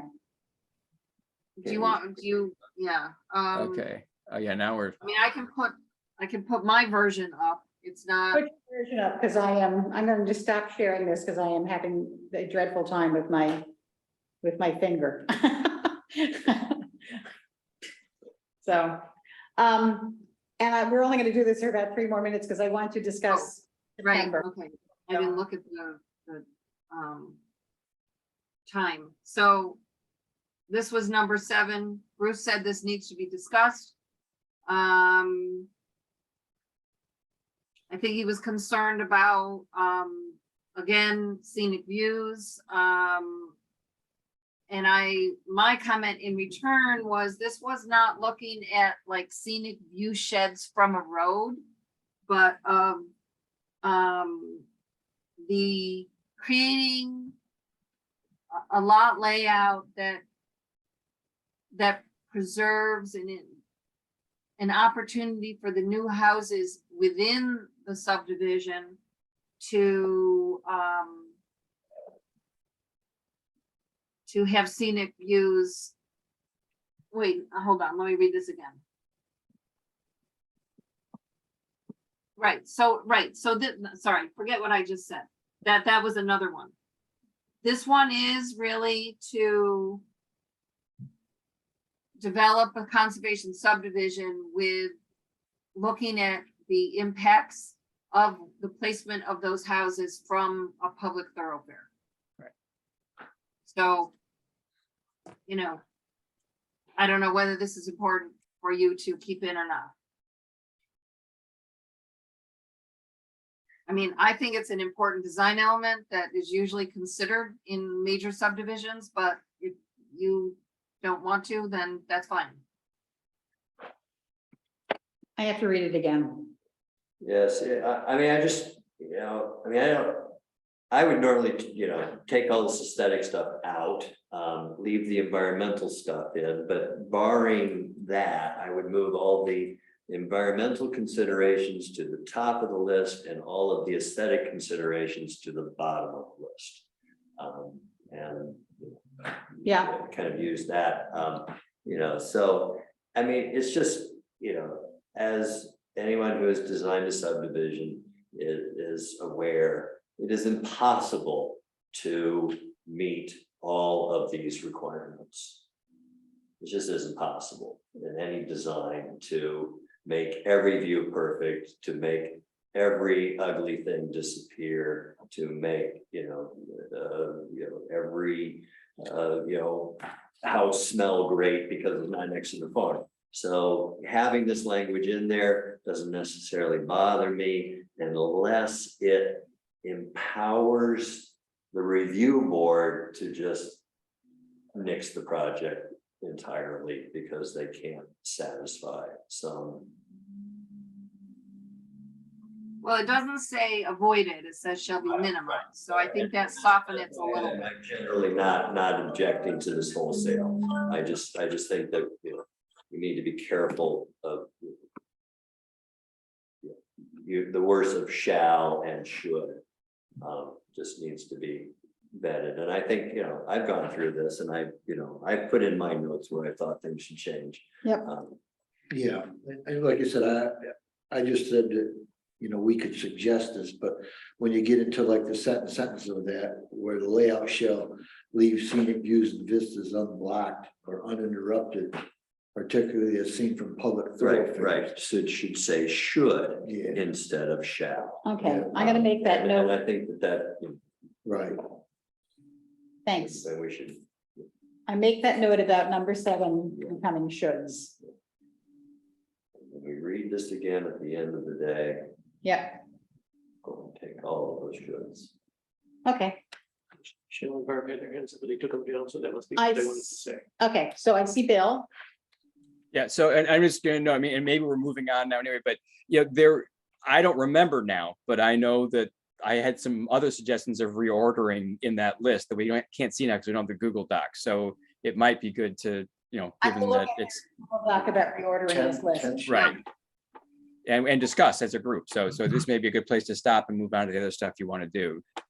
Okay, Exactly. so, Yeah. Yeah, like number 10 should be a lot higher than what it is. I Yeah, would think. number 10. so should be we'll, number I 2. will try to reorder that list, putting ecology first and charm at the bottom. That sound good? Or aesthetics? That would be good with me. Okay, Yeah. I will make an attempt. Let us think about when we are meeting next. Our normal dates to meet in September would be the 2nd and the 4th Tuesdays. If I get out of this thing and I can look at a calendar, I can tell you. That's the- That would be the 13th and the 27th. Some people will, let me just ask, who cannot be there on the 13th? I think it's Ernie. No, I can be there. You can be there on the Yes, I 13th. amended. I'm not sure. I might be able to. Okay, Depends. so the 13th so far is looking good. The 27th, I think Bruce is away, I'm gone. and Barb, do you have a grandbaby yet? Yes, we had the grandbaby, July Well, 3rd. I'm expecting one on the 27th. Yeah, me too. Oh. And Nan is What, also what, grandbaby on the 27th, right? That's right. And Yes, they're not the same grandbaby, oddly enough. Which is good. So the 27th at this point is problematic, but this is what I would like to do. Let's schedule both of those meetings. Okay. I will be on the road for both of those meetings, but I will call in.